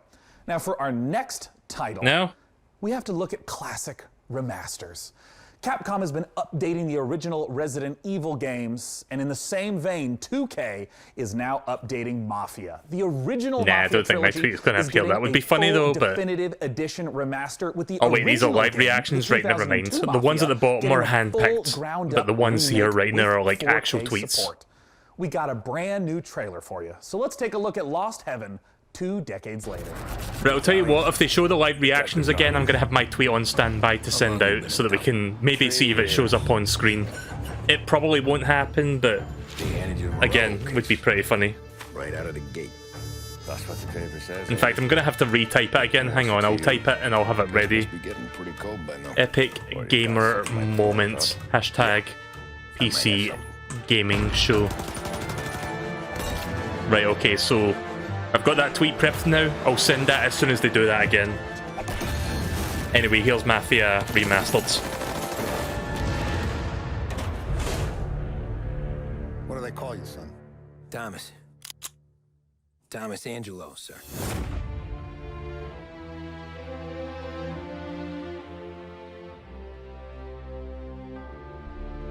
So yeah, apparently that like the updated like remasters of Mafia 2 and 3 were shit, but Mafia 1 remaster is where all the effort's going into. I gotta know, do you have any contacts in the Mafia? Sean, I have left that life behind me. I'm programmed not to form relationships with organized crime. However, I can call one of the developers of Mafia Definitive Edition. Well, fantastic. Let's ring him up, DevBot. Joining me to talk about Mafia is the president and CCO of Hangar 13. It is Hayden Blackman. Hayden, thanks so much for joining us today. Thanks for having me. So for people who haven't played the original Mafia, which is a 2002 release, talk to us about this game. Mafia, the Definitive Edition, is a complete ground-up remake of Mafia from 2002, which is a seminal game that really launched the Mafia franchise. And in Mafia, you take on the role of Tommy Angelo, who is a cab driver that falls in with the mob during the 1930s, actually during the height of Prohibition, in a city called Lost Heaven, which is loosely based on Chicago. And as a member of the Salieri crime family, it looks pretty good. He really gets embroiled in a war with the Morello crime family. Compared to the original Mafia one, this looks like it's got a lot of effort put into it. To a respected member of the mob. Like visually speaking, like of course. In the last 10 years, we've seen HD editions, remasters. Anyone else want that PC build? I literally just saw that comment like fucking 30 seconds ago. Just a new coat of paint on a game from 2002. Talk to me about what a remake means. And that Everything was one rebuilt. So every asset, every cinematic was reshot, and all the gameplay was completely redone. Now we've kept all the same big beats from the original game. The story is the same for the most part. All the big plot points are there. All the missions are there and represented. But again, everything was completely rebuilt from the ground up, in order to kind of meet the expectations of today's gamers and take advantage of today's technology. The location in pretty much every open world game is a central character. In 2002, we have seen a ton of gameplay changes between then and now, 2020. Can you talk a little bit about some of the ways you've updated the open world setting and maybe some of the new mechanics that players can expect? So we do that a number of different ways. One, we looked at how populated can we make it, and we took some of the kind of world interactions and some of the things that we did with crowds and non-player characters and other kind of city life from Mafia 3 and put them into Mafia the Definitive Edition. But we also looked at, are there ways for us to kind of redesign the city so it's more fun to drive around? Do we need to widen the streets? Do we need to make sure that there's not as many 90-degree turns so that you can kind of coast around corners? And as we capture the feel of the vehicles, are there things that we want to do to make sure that the roads have grip or they're slick in the rain? And so that, I think, brought a lot of life to it as well, because most of the way that you engage with the city is through driving. I mean, speaking of rebuilding things from the ground up, I gotta ask you about the cinematics. I mean, they looked gorgeous in the trailer. Yeah. And I mean, what was the process of rebuilding all of those cinematics? For us, it was really, how do we recreate these, again, taking advantage of some of the cutting edge stuff that we've been doing at Hangar 13. So, we have, really great facial scanning and likeness capture technology, a state-of-the-art mocap facility. So we really wanted to take advantage of that for, the Definitive Edition. So we did go in and we rewrote all the cinematics, again, to add some of that language and add some of that character development and maybe some of that clarity that we were going for without losing the essence of each moment. Kind of reminds me of some pretty good Scarface game for the PS2. When can we play Mafia I've never played that, Edition, but apparently that's a good where game. can people go right now to learn more? Sure. So we are looking at an August 28th launch date, and we still, have a ways to go, and we're working on that kind of final polish push right now. But I'm really confident, really bullish in that date right now. Yeah, you know what? Let's go to notfortnite.com instead. I think that's a better After seeing website. the trailer, I personally am hyped, Hayden. Thank you so much for joining us. Or back to you, at this Sean. Back year's to you, PC Gaming Sean.com. Show. Once again, Mafia Game. That's an even better website. For our next title, it's time to head on over to Frankie. Sean, next up, it's one of those games that looks so pretty, we just had to show it to you. Ever wondered what Slay the Spire might be like with Tim Burton at the helm? Well, Road Lords could be the answer. It's being jointly developed by Cyanide and Leica Studio and sees you building a team from storybook psychos like Dracula, Bloody Mary, and Baron Samedi. Makes all the more sense when you realise you're being employed by the devil himself, a job that has my name written all over it. The game is out this October, and we've got a brand new gameplay trailer. Hi, Sounds everyone, interesting. and welcome to this exclusive gameplay reveal of our new title, Rogue Lords. Development is moving forward, and we are very excited to share some in-game elements and combat. This looks for the very first a lot like Rogue Lords is what's that roguelike fucking game called again? You play. I can't remember the name of it You have now. to build your team with legends of evil and lead them in runs through multiple events and fights. After a terrible defeat years ago, Darkest you're finally Dungeon, coming that's back it. Yeah, with it your looks a most lot like Darkest faithful Dungeon. disciples to wreak havoc and terror in a world unbalanced. Is it the same after a long developer? absence. Does anyone know? The combat is turn-based and strategic. You will need to build your set of skills through your run to be prepared for any threat. Analyze your enemy's next attacks and create combos to secure victory. Every skill costs action points. You should think how to make the best of them each turn. When one of your disciples becomes vulnerable, your own health bar is exposed, which is persistent during the entire run. If your health is reduced to 0, your run is finished. In Rogue Lords, you are the devil, so you don't have to play by the same rules as mortals. When the situation becomes tricky, you can use souls to play with the interface and change an enemy health bar, for example. This is an expensive trick to use, but very powerful and useful in the most difficult fights. Thank you for watching the video. Stay tuned for more Oh, hey, info look, it's coming to soon. Switch. See you next time. Coming to everything. If you're a big fan of roguelites, you know That they're sounds known for kind of two cool, things: actually. procedurally generated worlds and permadeath. Our next game, Unexplored 2, puts an interesting No idea twist if that's on made these by the ideas. developers of Darkest What Dungeon, if but color me your character's interested. demise changed the game world itself, altering it for all of your future playthroughs? From developer Ludomotion and publisher Big Sugar, I think the this guy is responsible for picking Unexplored out 2, specific The Wayfarer's tweets has fallen asleep because it seems like they're just repeating the same few tweets. Called upon to be the next Wayfarer. Will you answer? Well, getting some new ones now. Tasked to take your place in a long line of heroes. Rogue Lords look so freaking cool and sweat. When challenged to forge your legacy out of strife, Yeah, that game does look pretty sweat, doesn't it? and magic, will you be victorious? This is our world. It is your purview. From beyond the gate into the First Valley, there is no return. Will you be ready? The latest update for Dauntless is the most ambitious chapter yet for this online free-to-play RPG. In Call of the Void, players unravel a mystery surrounding an ancient civilization, culminating in a showdown with a new otherworldly behemoth.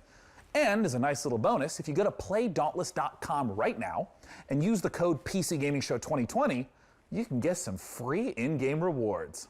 Nice. Let's take a closer look at this update that's available now in Dauntless. This is Call of the Void. Yeah, how about Dauntless? I tried to get into this game. I guess I'm not really big on Monster Hunter style games because I did try to get into this one. I played it on Switch for a little bit. It's basically a free-to-play Monster Hunter game. It's pretty cool, but if you're not into Monster Hunter, then I guess you won't be into this, like me. Which kinda sucks. See, I want to give Monster Hunter Worlds a try because I've got access to that on Game Pass. And apparently that one's really accessible and like easy to get into compared to like a conventional Monster Hunter. But even then, I'm not sure if it's for me. Let me fix the volume a little bit. Right, okay. Sorry, some of these trailers and stuff are louder than others, so I have to like keep adjusting the volume accordingly.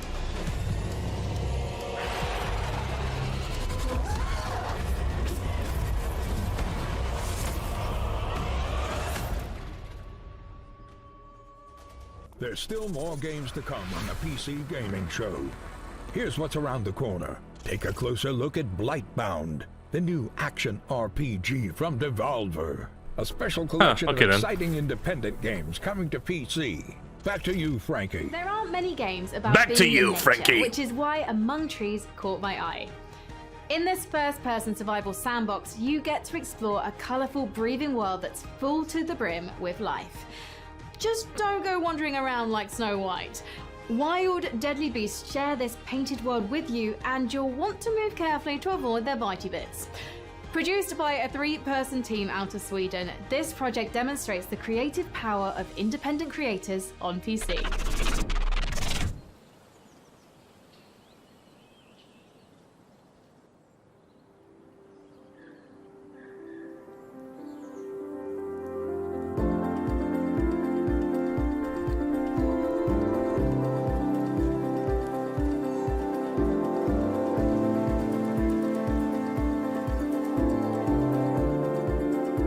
Yeah, sometimes when like Frankie or what's his name, Sean, like when they like explain games to me, sometimes I like kind of mentally blank out a little bit because I would rather the game trailer do the talking for me. It's like, yeah, you can talk up a game as much as you want, but if the game looks like shit, then I'm not interested. That said, I'm not really sure what to make of this one. It looks fine, I guess. It's just like a toony survival game. Well, not toony, but it's got like a very... Oh look, Epic Game Store, of course. Yep. Not sponsored by Epic, but fuck you, PC gamers, we're still putting on Now, EGS. if you're like me, you've drunk your fair share of potions in video games over the years. But you've probably never stopped to consider the business side of these magical elixirs. In Potionomics, you're a witch who must save her potion shop from the clutches of greedy loan sharks, bartering and haggling with a slew of demanding customers. Let's take a closer look at this unique fantasy concept. Not the most unique concept. I know there's RPGs where you like own like a weapon shop and you have to like make business boom in that. So it's not an entirely foreign concept.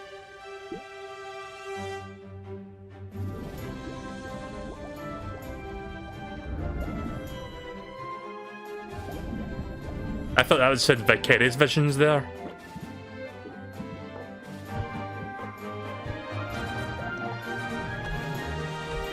So yeah, you basically just like run a potion shop, it seems like. Again, there's like games similar to this idea. But instead of potion shop, it's like you run like an armory or like a weapon / armor shop for like other heroes to go in and buy shit.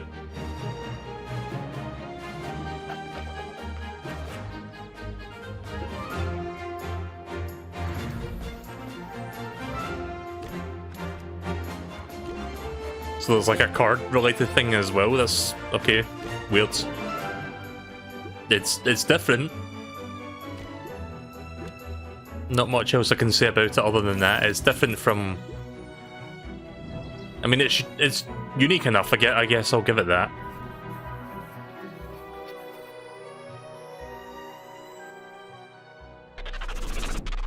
We spend a lot of time in video games fixated on finding the best, the most powerful gear. But in our next game, Mortal Shell, things are a little different. You aren't scouring a dungeon looking for a +1 sword. You're exploring a shattered world for the remains of defeated warriors that you then possess like a ghost. These are the Mortal Shells, and they're much more than mere pieces of armor and stats. Each one has a complicated backstory, a playstyle, and an identity that might give you mixed feelings about the body you're occupying. Coming later this year exclusively to the Epic Games Store on PC, let's take a look at this gorgeous and brutal action game, Mortal Shell. Like, even before the fucking trailer tries to sell me the game, you've already made my interest levels drop significantly by saying it's an Epic Games Store exclusive. Thanks there, Sean. Thanks. Eyes peering across time and space, yearning for a glimpse of the unknown. I'm sorry if I'm being stubborn about this. I fucking really hate the Epic Games Store and what it stands for. You seem different.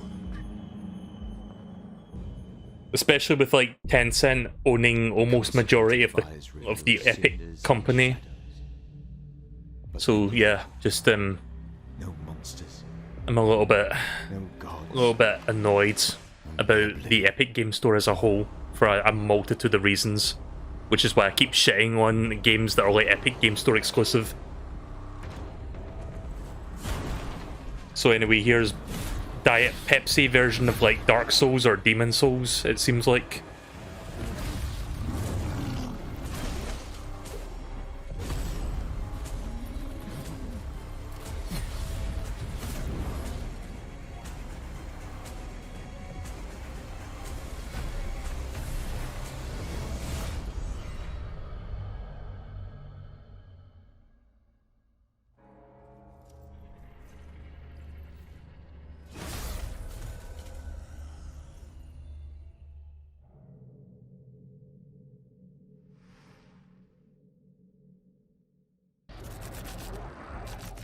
But wait, there's more. We've gotten the chance to see some of the core You're not Billy gameplay of Mays. Mortal Shell, but now it's time to talk about bosses. Bosses are a classic staple of this type of RPG. And in our second piece of Mortal Shell footage, we'll see a boss that isn't just a one-and-done threat. Instead, it's a constant adversary throughout the campaign. The Hattern is a mysterious figure who stalks the player throughout Mortal Shell. As you grow in skill and master new weapons, so will he. The clip we're about to watch shows the player's very first duel with the elusive adversary. Let's take a look. You know what? Fuck it, I'm gonna tweet that Epic Gamer Moment thing again. It's been a while since I last tweeted it. Maybe I'll get lucky and it'll show up during this. Hang on a minute. Oh, I have to like tweet something else. Yeah, let's add an extra exclamation mark then. Fine. Now let's see if that shows up. So it's basically just bootleg Dark Souls for the most part. And you guys, if you don't know my feelings on Dark Souls, I don't like Dark Souls either. again, another one of those gaming franchises that I know is like very revered and like put on a very high pedestal, but for me personally, I couldn't get into it. Tried my damnedest with that game, couldn't fucking enjoy it. I like not Bloods. What was I gonna say? What's that other one called? Bloodborne? I almost said Blood Souls. Bloodborne, I tried. Like, that game plays better, but it's still the same issues, like the same trappings of Dark Souls that I don't like.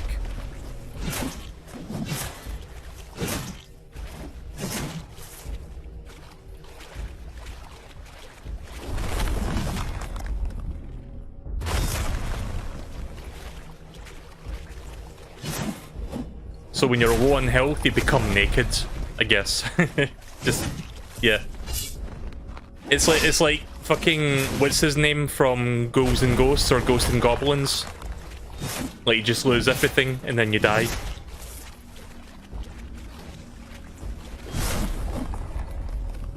Sir Arthur or something like that, I think that was his name, the protagonist from that game.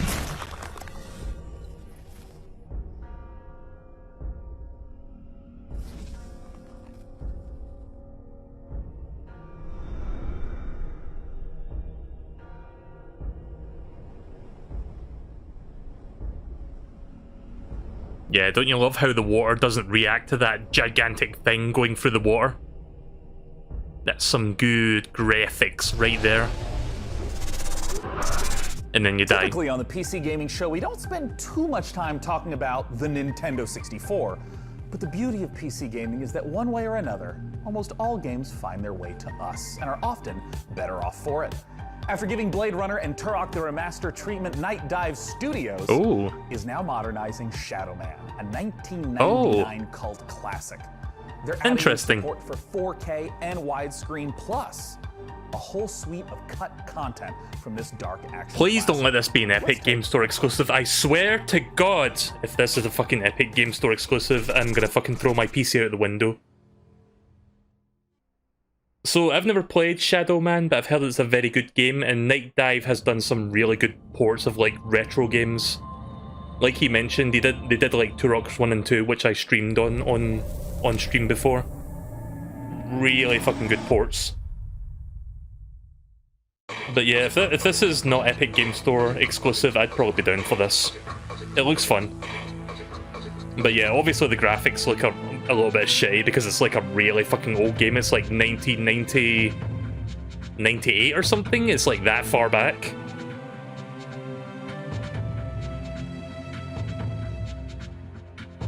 Yeah, this game was on Dreamcast as well. I think I had a demo disc that had like a demo of this on it. That's basically the extent of my experience with this game.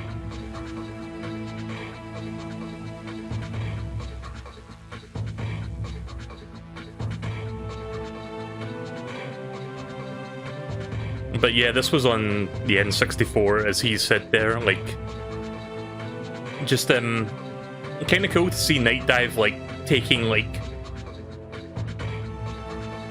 Shadow Man, what, lol. I don't think that's praise, I think that's just, like, them being like, wait, what?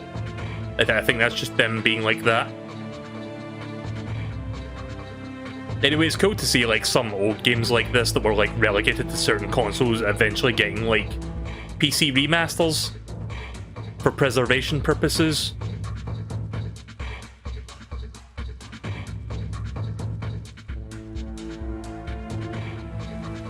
I don't see the Epic Game Store logo there, so that's good.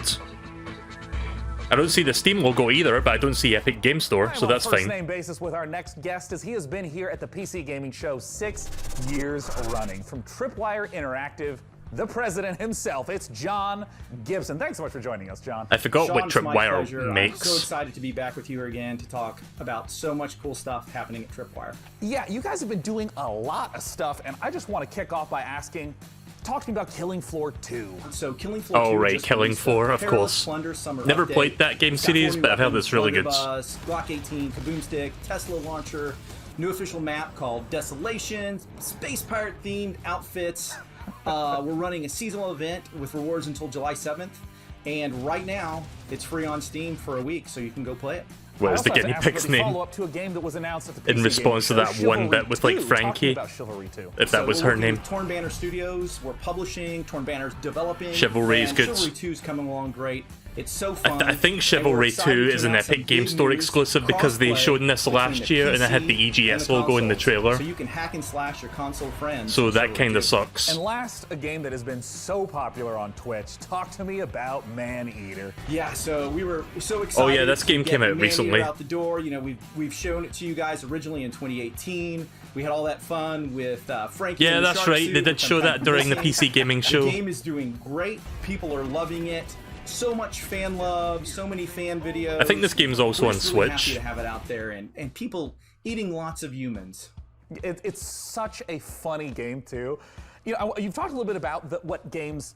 What has been announced from Tripwire. Show my Aaron. tweet on What's stream, coming up next hashtag for PC Tripwire? Gaming Show. So I wish we they would could show come my tweet forward on and stream, that would be announce an all-new brilliant. game, and that would be great, but I can give you a few hints.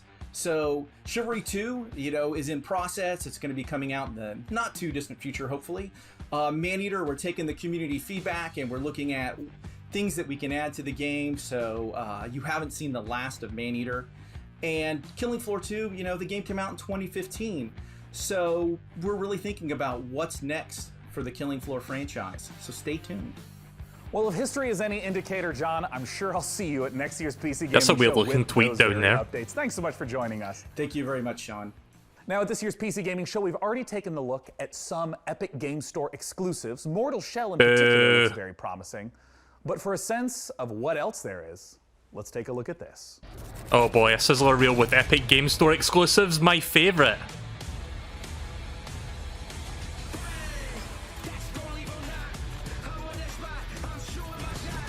Again, placed it like I made a joke about take a shot every time you see an Epic Game Store exclusive. This would be the point you'd fucking get alcohol poisoning if you actually took that comment seriously.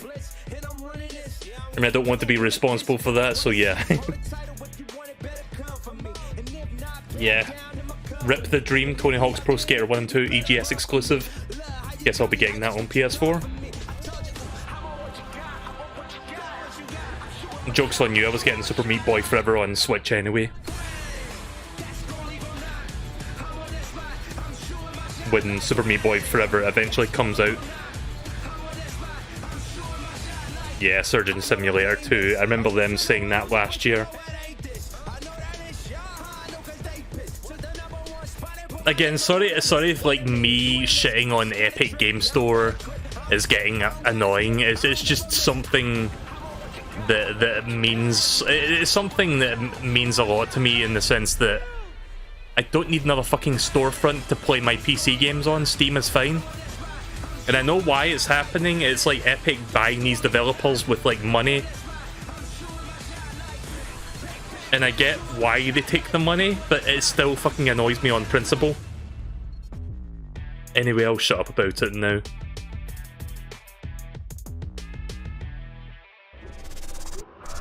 Blightbound is a 3-player dungeon crawler where you and your friends explore unique dungeons, fighting a So I think we've got terrifying about cadre 20 to of 30 minutes of this mystical and left, so we're enemies, almost done. Grab valuable loot and recover fallen heroes to expand your roster of available warriors. Blightbound will battle its way onto Steam Early Access later this year as an ever-expanding game with new maps, new heroes to add to your roster, and new loot to retrieve through free updates. So yeah, going back to Killing Floor real quick, I think I have Killing Floor 2, but I don't think I could stream that game because unlike console games, I have to share my internet with like PC. Like if I'm playing a PC game online, I have to use the exact same internet connection as I'm using for streaming, so it's not going to work too well. So I don't think I could ever stream a game like Killing Floor 2, sadly. But yeah, I do have it. It's on Steam. Like I've got a Steam copy of that. Haven't played it, but maybe I'll check that eventually. This game also visually reminds me of Darkest Dungeon,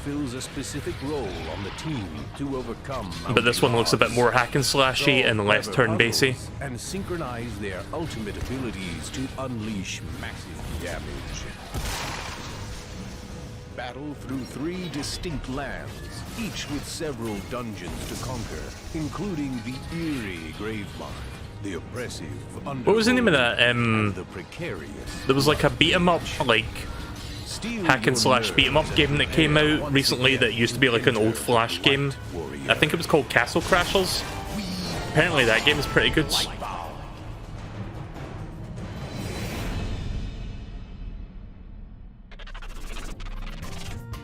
Are you viewers at home still thinking Killing Floor 2 was a PS Plus game at some point. I don't know if I added that. Sorry. And now more. When was that a PS Plus game? Because I only have I've only had PS Plus for a couple years. The PC is a platform where anyone can build stuff, tinker, and express themselves.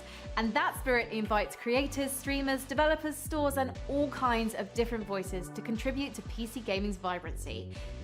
We've already featured a lot of exciting independent games here today, but in rapid fire succession, here are 8 more indie projects that we're excited about. Shadows 7 of them that are going to be Epic Game Store exclusive. Set in a fully simulated sci-fi noir city. Got some voxel graphics here, nice. I think it's voxel.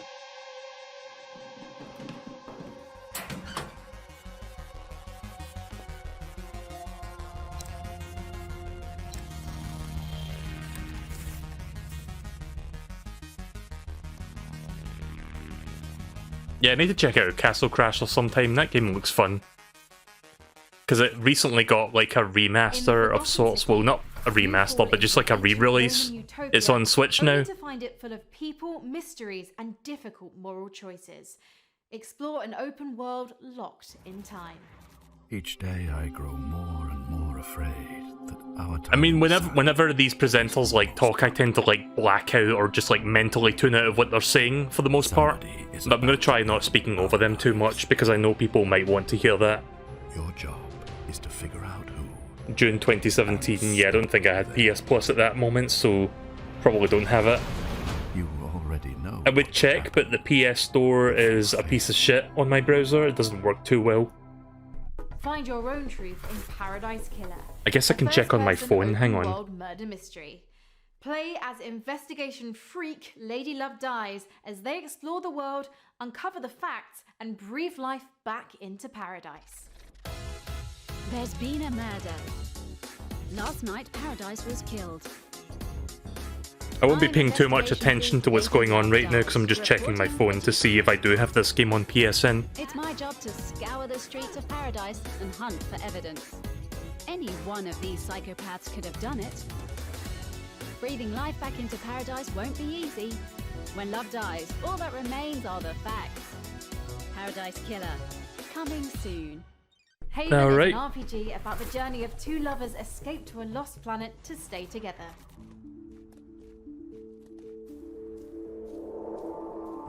Oh, wait a minute, I think I've seen this game. Yeah, this was one of the games that was in that Games Festival thing they did back in last December. So I played the demo for this. At worst, Not really sure if it's my kind of game though, but I do remember seeing this. It's like an RPG, but it's got a weird thing that goes on with it. It's hard to explain.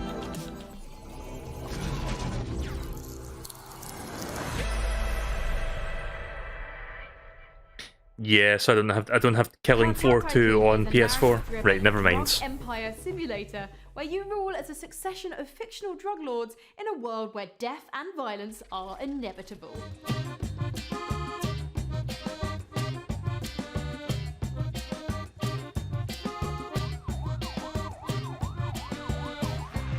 I mean, that's an interesting idea for a tycoon game, I'll give it that.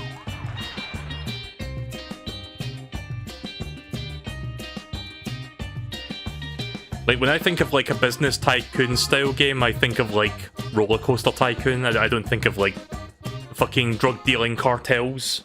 Trash Sailors is a survival co-op adventure game set in a dangerous, ruined world full of junk, Tiny Build. where They're a good you publisher. and friends must survive the Great Flood.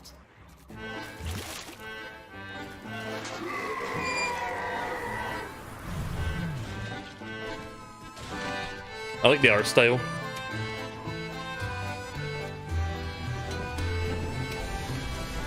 It reminds me of, if I can remember the name of it, it reminds me of, I don't remember the name of the game, but it reminds me of something in a good way. Chris Tales is an indie love letter to classic RPGs that lets you experience past, present, and future simultaneously.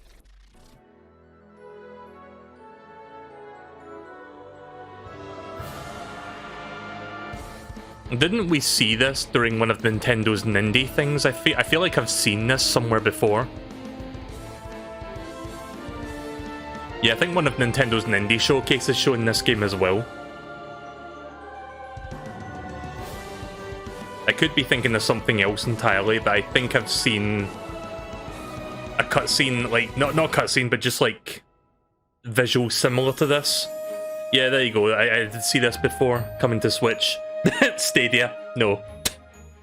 I might shit on fucking Epic Game Store, but I would choose that over Stadia any day of the week. Created in collaboration with RPG veteran Chris Avallone, Alaloth offers fast-paced action with a deep narrative, bringing ARPG dynamics to a new level with a skill-based gameplay inspired by great classics and modern masterpieces. At least I would be able to fucking play a game on the Epic Game Store compared to Stadia. My internet would not be able to play anything on that piece of shit. Right, okay, Epic Game Store, you get one bit of praise from me, you get that much.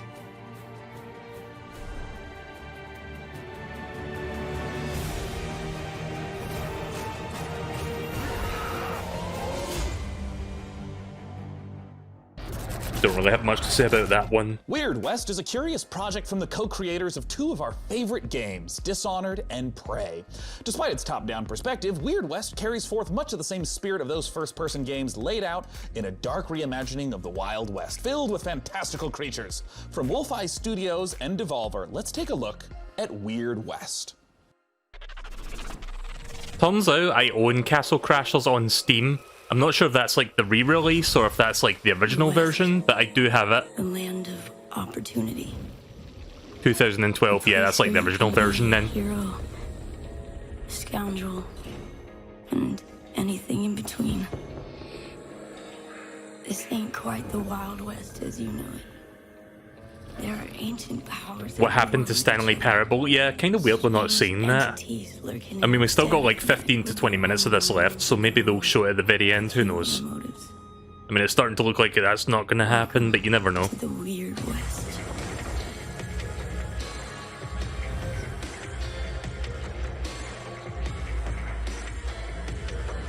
So I've never played Dishonored or Prey, but I've heard they're both very good.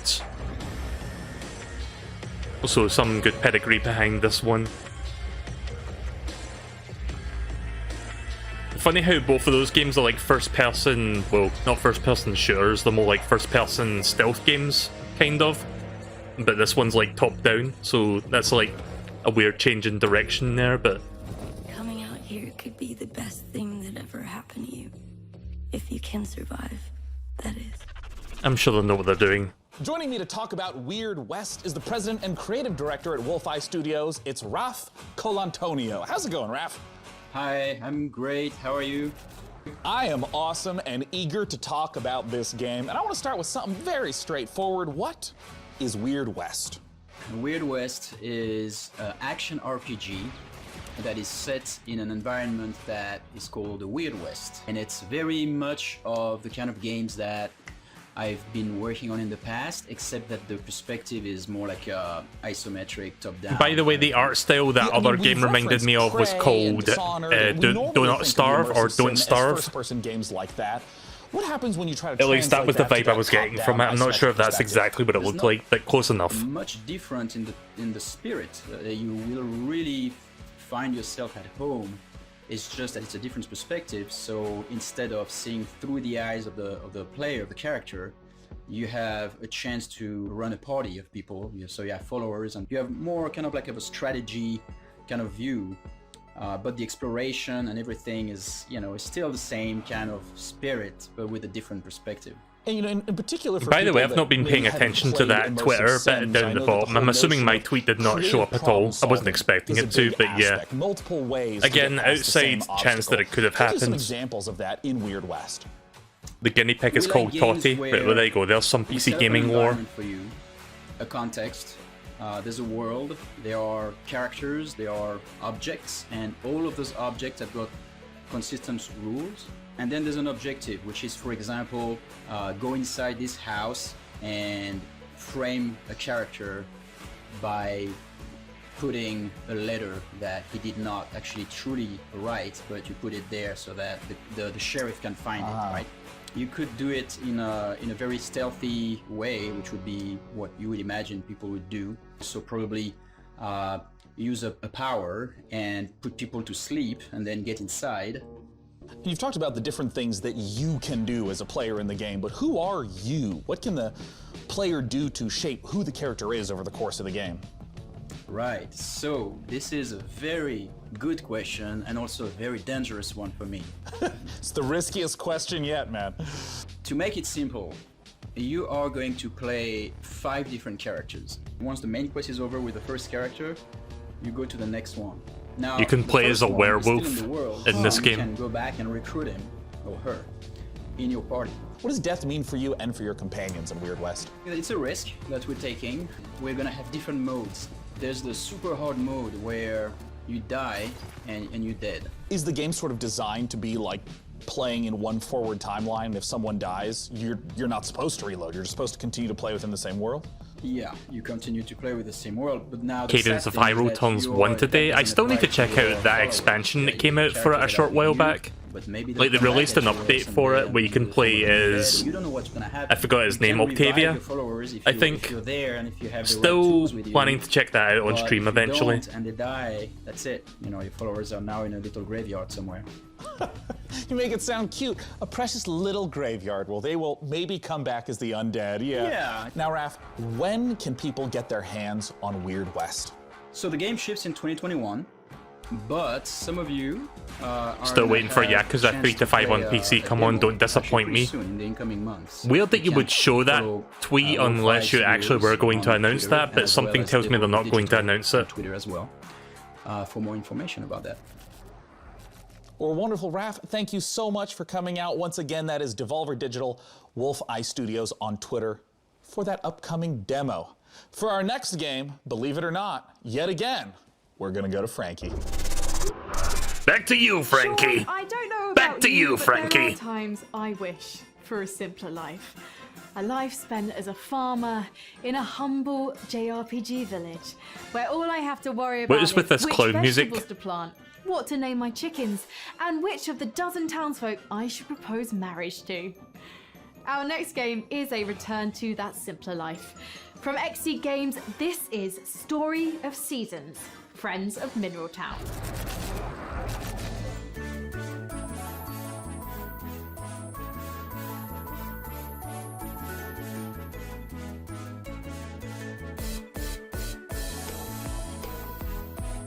I thought the original farming simulator was Harvest Moon, but I guess not.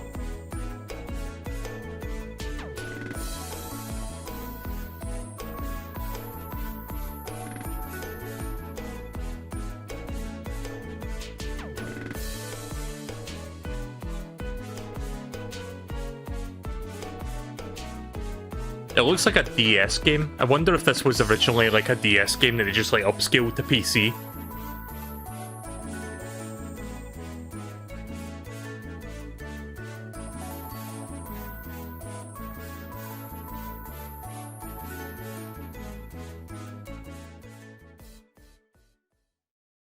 Marvelous.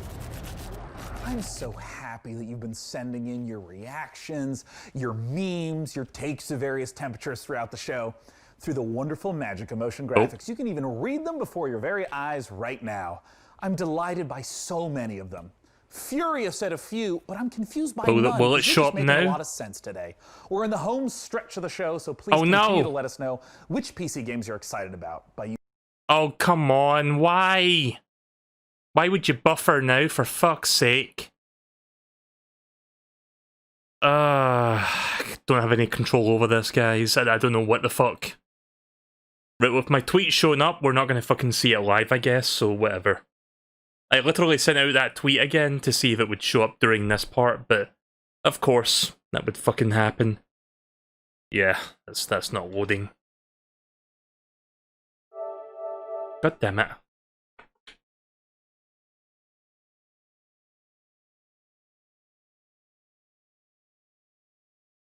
I don't know if this is coming back. Can we not? Can we not with this, please?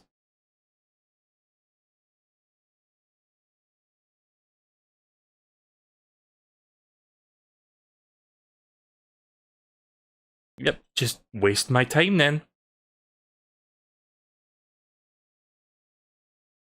Yeah, something's up. Hang on. I think I know what's going on now. So something is not working right on my end. I think my PlayStation 4 is connected to my 4G router and not my fucking home. It is. What the fuck? I didn't tell you to connect to that. Now it makes sense as to why that was fucking happening. Okay, so every time that happens, I drop frames on OBS at the same time. That's the fucking reason. Because it was sharing the same connection. God damn it. Okay, so we're probably going to miss the last bit of that, but I'm going to try to reconnect as quickly as possible. Sorry, guys. I had no fucking idea my PlayStation 4 was connected to the 4G router and not the other one. Because I tried to keep my console connection independent of my 4G router that's connected to the PC, so that I can take, like, the load off of the other one. Yeah, I need to restart the stream. Hang on.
Right, okay, I'm back, and let me just get this back up real quick. The good news, though. Did I miss anything? Oh.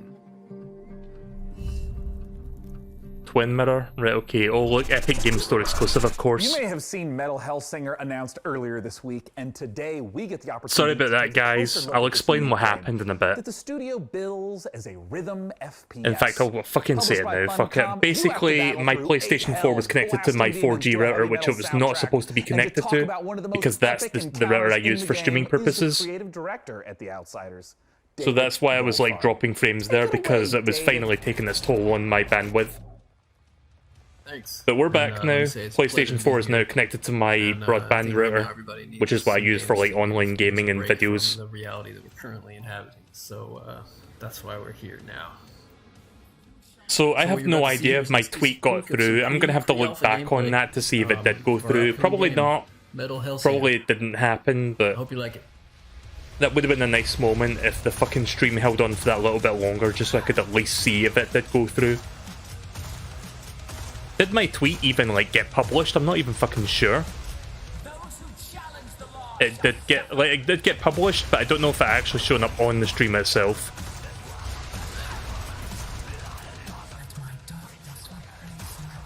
Also, why does the front of this shotgun look like a fucking girder?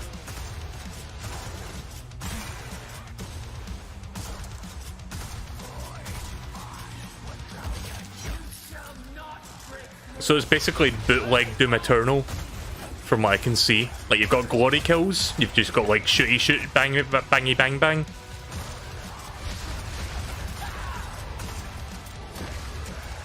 I didn't catch the name of this one. What was this one again? Or are they going to tell you the name of it?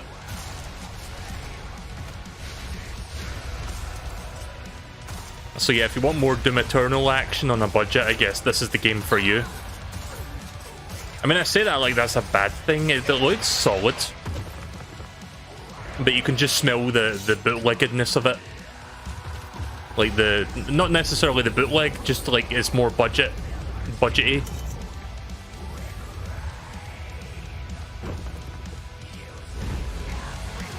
Metal Hellsinger.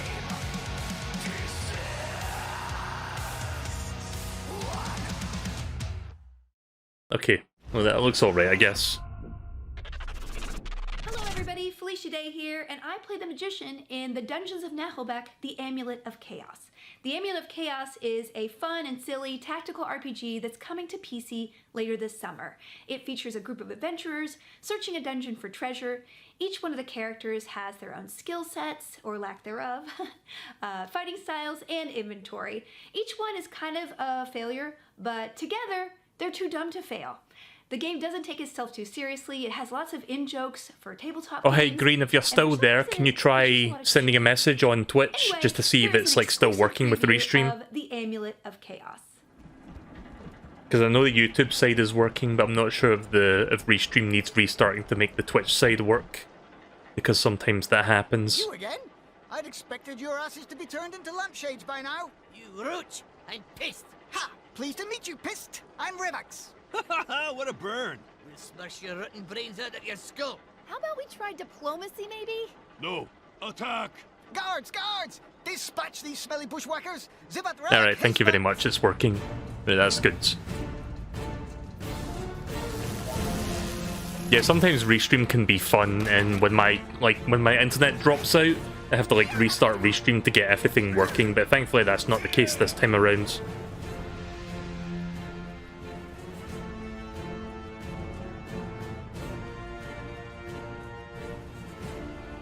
Watch the extended version of our 5-second trailer. Who says you need water to go sailing?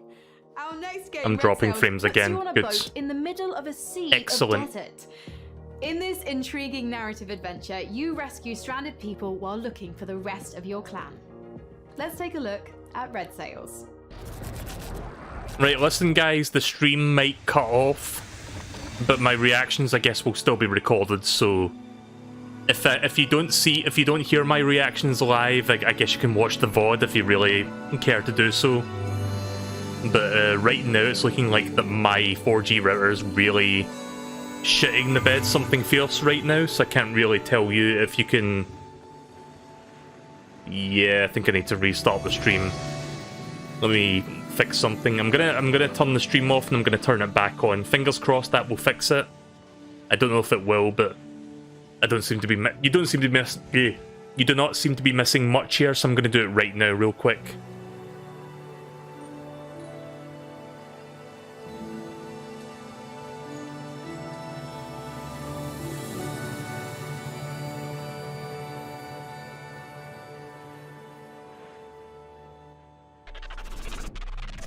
So, DevBot, do you have any access to some medical programs in case I, bump my foot against some of these cold, unforgiving walls? Query received, Sean.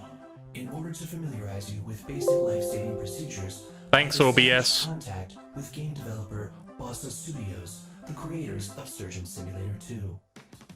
Well, I wasn't really planning on doing any surgery. I feel like if I was injured, you'd be the one doing the surgery. My analysis shows Yeah, don't mind the Windows sound effects trying to reconnect the stream, and OBS is not letting me. fragile human bodies. 1 hour of Surgeon Simulator 2 is equivalent to 1 year of human medical school. That's not true, but I appreciate your enthusiasm and thirst for knowledge, DevBot. And I'm certainly interested in this game. So let's take a look at Surgeon Simulator 2. Alright, stream should be back now, guys. So, Surgeon Simulator 2? I played Surgeon Simulator, that's a fun game. Too bad that this is going to be an Epic Game Store exclusive, but I think it's coming to consoles as well.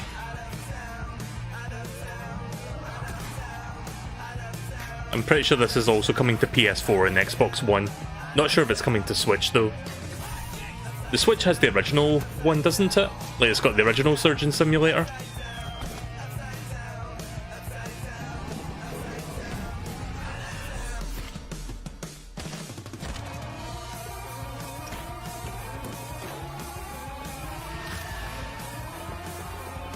featuring Bob from Devil May Cry.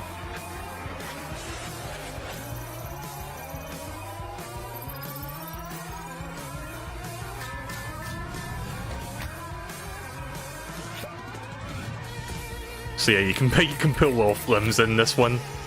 Yep. It looks fun.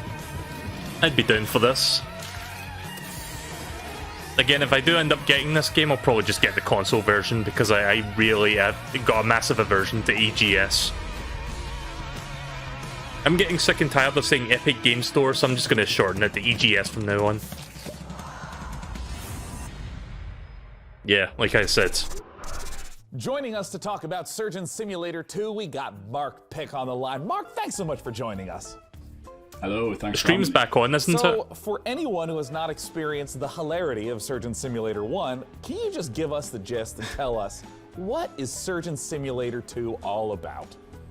We've kind of taken the tone and the heart of the original, which is that chaotic physics gameplay, and we've really kind of blown it out to brand new epic proportions. So in the original game, you're just one arm kind of moving around on one table. In the new game, you're actually a fully limbed surgeon moving around for the first time in the series on 2 feet. In the original game as well, yeah, right. What an innovative feature in 2020. In the original game as well, you were limited to just surgery, whereas in Surgeon Simulator 2, there's a whole plethora of brand new mechanics, challenges, and gameplay elements to explore. You're not just looking over one patient's chest cavity anymore, but you're actually exploring a fully fledged medical facility. Can you maybe tease a little bit of some of the other, perhaps, medical operations that I get to perform in Surgeon Simulator 2? Yeah, so there is 12 operations in the game, and you will have seen a few of those in the trailer just now. Think of that facility as like a little bit like the original Surgeon Simulator, with a bit of kind of a mad scientist lab thrown in there, through this kind of lens of like a Willy Wonka's Chocolate Factory vibe. Like, you're never really sure what's going to be around the next corner and what new twist or what dark machinery you're going to come across next. So players are going to come across everything from like surgical vending machines, over-engineered operating theatres, automatic patient dispensers, my personal favourite, which is actually an improvised cannon, where you can actually fire limbs or organs and things across to your fellow surgeons on the other side of the room to keep operating on Bob. Now, Mark, I understand that there is a creation tool in Surgeon Simulator 2. What does that entail? Yeah, that's right. So in keeping with the variety and the surprise that we talked about before, in Surgeon Simulator 2, we're proud to announce that we are bringing the Bossa Labs creation mode to the game. Now, in creation mode, you, at the risk of causing internet issues, I'm going to quickly look something up. Stuck into the very Surgeon, same tools that we as designers and developers use. If I can type Simulator 2 PS4. They didn't show a PS4 Xbox One logo, so I'm not sure if this game's coming to those platforms. What are some of the examples of the types of levels, the types of creations that people have made? That's a great question. So we've been live for the last few months already. The wealth and the variety of content made by players so far has been really, really incredible to see. So there's been everything in there from traditional takes on surgery, like the end of the original game. Nah, this game's PC only. Fuck. We've got bowling alleys. We've even got a take on the Surgeon Olympics, where people are bouncing around Bob's head and using that as right, a well, ball. I guess, and then we've I guess I'm gonna have to wait until the Steam version of this game comes out then. The kind of the take on the I love Surgeon Simulator, but again, I'm not gonna fucking get. I'm not gonna install Epic Game Store just to play this. I can wait for a Steam release in like 6 months or 12 months. Very satisfying to see play out. Mark, I had a blast playing Surgeon Simulator 1. When can people play Surgeon Simulator 2, and how do they get access to this creation workshop you've mentioned? Surgeon Simulator 2 is coming to the Epic Game Store in August 2020, and you can pre-order that right now. Alright, well I guess we're playing this in August 2021 then. Awesome. Follow us at Surgeon Sim on Twitter to learn more. Mark, thank you so much for joining us today. Thank you. That's Mark Pick. I'm Sean Plott. Let's go to Frankie Ward. Sean, you'll remember our next developer from their appearance in the PC gaming show way back in 2015. Hello Games are a small UK indie studio, perhaps better known for building the infinite, procedurally generated universe of No Man's Sky. But their next those guys? big Right, okay. release is an altogether more intimate, handcrafted affair. The Last Campfire is an adventure game, a story of a lost ember trapped in a puzzling place, searching for meaning and a way home. Let's check it out. I was gonna make some snarky remark about like No Man's Sky being a shit game, but I guess technically that's not true anymore. It's actually a good game now. But that game made like a complete like 180 since its launch. Like what's the phrase I'm looking for? It had like a redemption arc basically. Like it's actually a good game these days.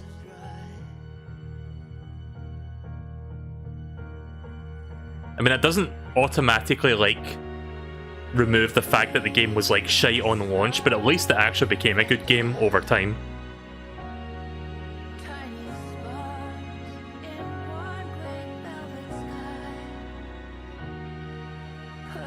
Oh yeah, I heard about that as well. It got crossplay, so you can play between PC and consoles, so that's cool. I do own it on PS4. Like I picked it up fucking dirt cheap a couple years ago, but I haven't really played it since it got updated. Escape from Tarkov has become one of the breakout successes of 2020, becoming a smash hit on Twitch as players fell in love with its extra gritty take on first-person shooters. But as anyone who works on the internet will tell you, the people always want more. And more we've got for you today, because in a moment I'm going to be speaking to one of the game's developers about what's coming next, and that includes a spicy new map. Hey DevBot, why don't you show them what we got? I haven't dropped any frames yet, but I'm going to put the OBS stats back up just in case.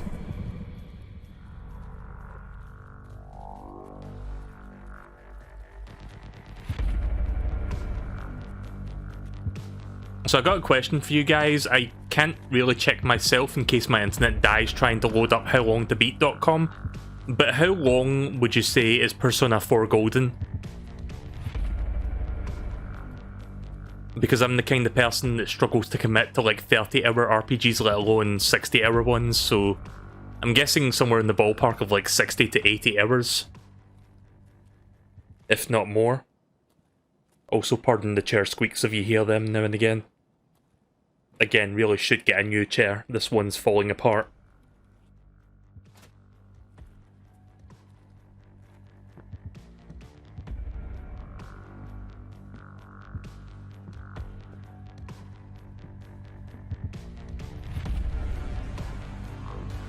Bluntly very long. 70 hours for the main story. Yeah, sounds about right. I mean, I'll probably end up buying the Steam version because I was kind of interested in checking that out, because I don't know if Persona 5 is ever coming to Switch, but in the meantime I can check out Persona 4 because at least I don't need to set up the PS TV to play it. And I can like upscale it and all that fun stuff. It's nice to see like a game like that was stuck on like one platform branching out to PC at least.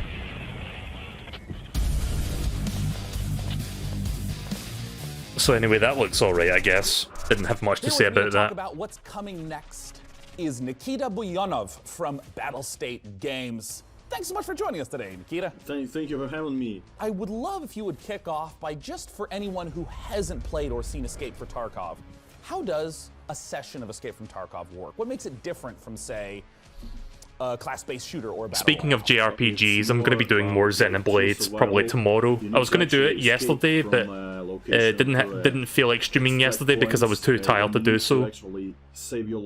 Plus, there's like a funny thing that I wanted to share that was Xenoblade related, so how does the I'll likely stream that tomorrow, and I'll show you that thing that I wanted to share that was like Xenoblade related. Most detailed location. Want to really continue with that game's story since we didn't get to do much of it the last time I played that.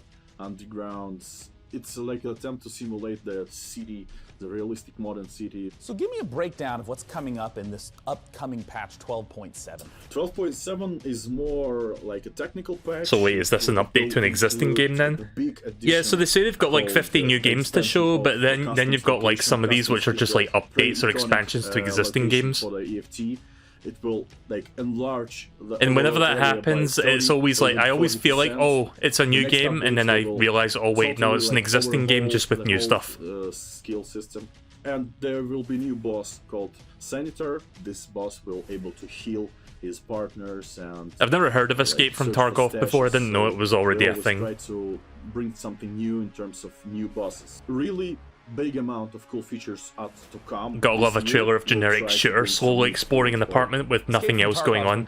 You know what I hate with like video game trailers when they do that thing that people dub the E3 camera, where you see someone moving very slowly in a very like articulately like accurate way that you would never see like a real player moving. Like you would like move very slowly and realistically. Thank you. But in the real game, it's like extremely twitchy when you're like playing it for real. PC gaming show, it's time to head on over to the inimitable Frankie Ward.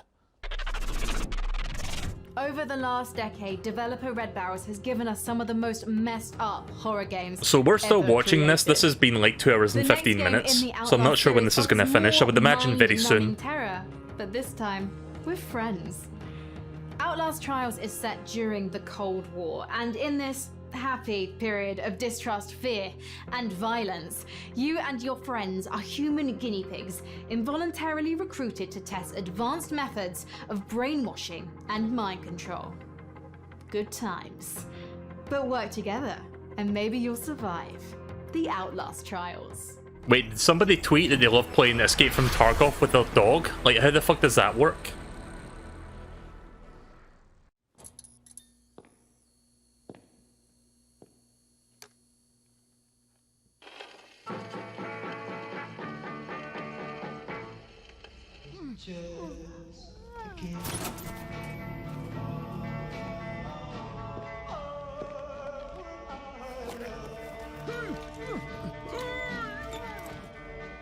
Time for surgery with Dr. Nick. Hi, everybody! Please do not worry, you won't feel a thing. So I jam this down your throats.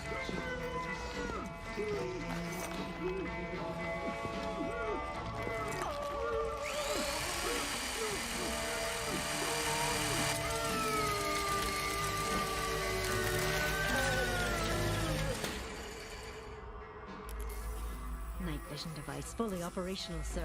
Excellent. Bring in the other subjects. Wait, Outlast? Oh, it's a sequel to... Okay then. Never played Outlast. So this is like, what, the third game? Because I think there was an Outlast 2 at some point in the past couple years.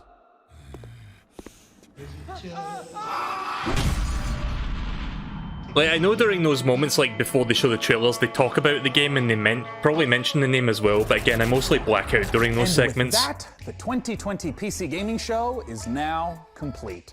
Thank you so much for joining us today. We hope that you got the chance to see some games that excited and delighted you. Also, as you might imagine, I was excited for Surgeon Simulator until you said it was Epic Game Store exclusive, so yeah. So an enormous thanks to our sponsors for helping to make this show possible. This year, the sponsors are Mythical. Okay, so there is Perfect sponsors. World, Right, never Funcom, mind. Frontier Developments, Exceed Games, Atlas, Intel, All In Games, Humble Games, Sega, Amazon Games, Merge Games, Tripwire Interactive, and the Epic Games Store. Without your support, we would not have had the opportunity How to can put Persona on a show 4 Golden for the sponsor a greatest show? Platform, PC Gaming.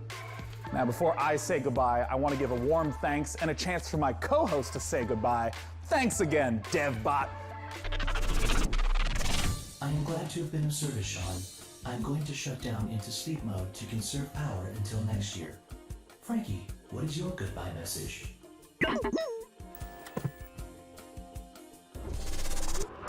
Thank you so much to all of our devs for your incredible games, and of course, Well, there's thanks to Totty. our sponsors for making this all happen. And finally, a big thanks to you guys at home for watching. No Stanley I'm actually Parable, off yeah. with my little evil sidekick now to take over the world, and I was going to say maybe they'll do a one more thing kind of thing, but I don't think they will. I think they're just ending this now. Next year. Thank you so much, and goodbye.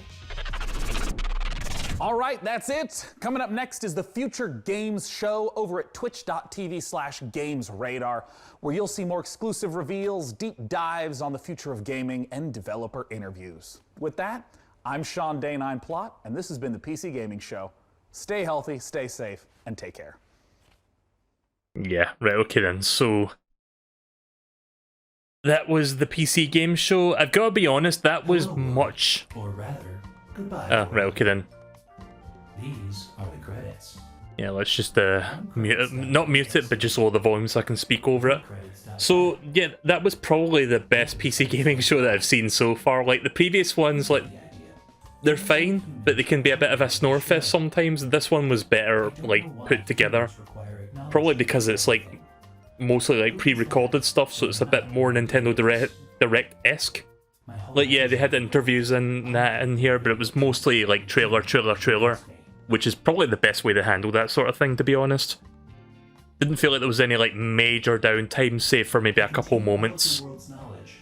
But yeah, that was enjoyable. There was a lot of good games in there, and despite me like moaning and complaining about the Epic Game Store, there was plenty of games in there that were not Epic Game Store exclusive.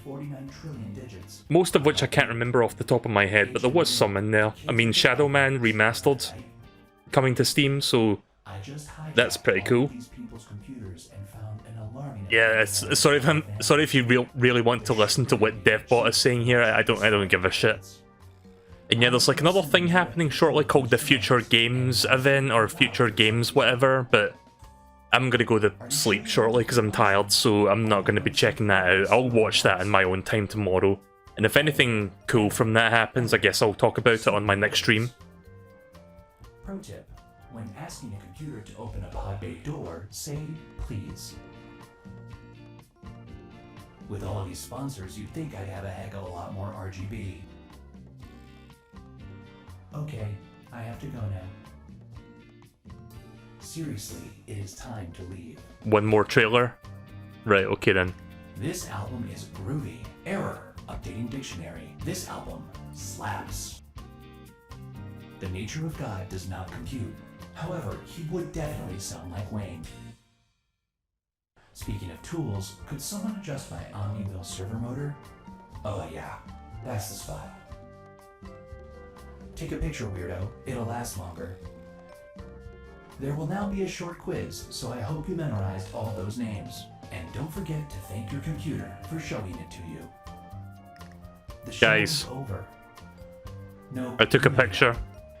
No, it will last forever. Sequence. Just kidding. I would never. Nope. Don't mind that. Oh, here we go. One more thing. Probably not Stanley Parable, but I guess we'll find out right now. Nah, no, not a Stanley Parable, Rip the Dream, but what is this?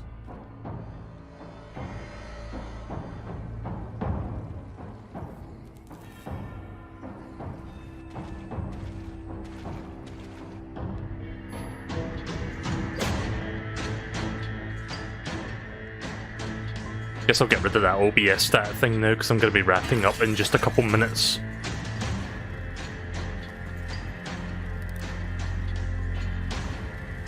You know this one, Moo? Yeah, I've never seen this before. So it's a stealth game, but it's got like PlayStation N64 style graphics. I mean, at least it's not ray tracing. You, sir, are being hunted. Yeah, I've never heard of this one. Is it good?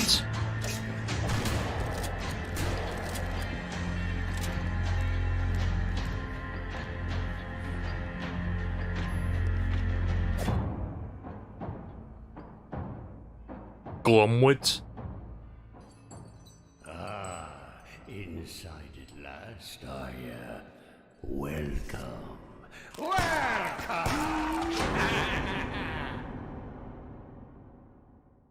Looks interesting. Demo's out already? Right, okay then. Might look into that. Right, well there you go, that's the PC gaming show for real now, it's finished.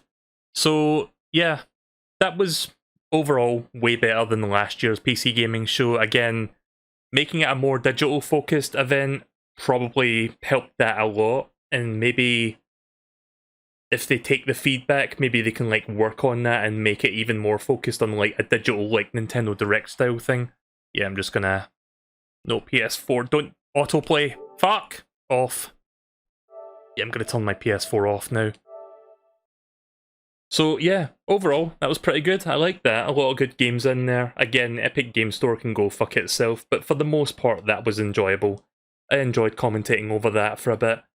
I would stick around for the future game show thing, but like I said, I'm getting tired. I've been streaming for 6 hours and 19 minutes, it seems like, according to my stats on OBS. And I would like to get some sleep soon. I need to get something to eat as well, I'm hungry, so I guess I'll get something to eat and then sleep. So I will likely do a stream tomorrow, and I'll talk about whatever they reveal during that future game show thing, because I'll probably watch that when I wake up tomorrow, and if anything noteworthy happens, I will talk about it, but for the most part, you'd probably not be missing much, I guess, I don't know.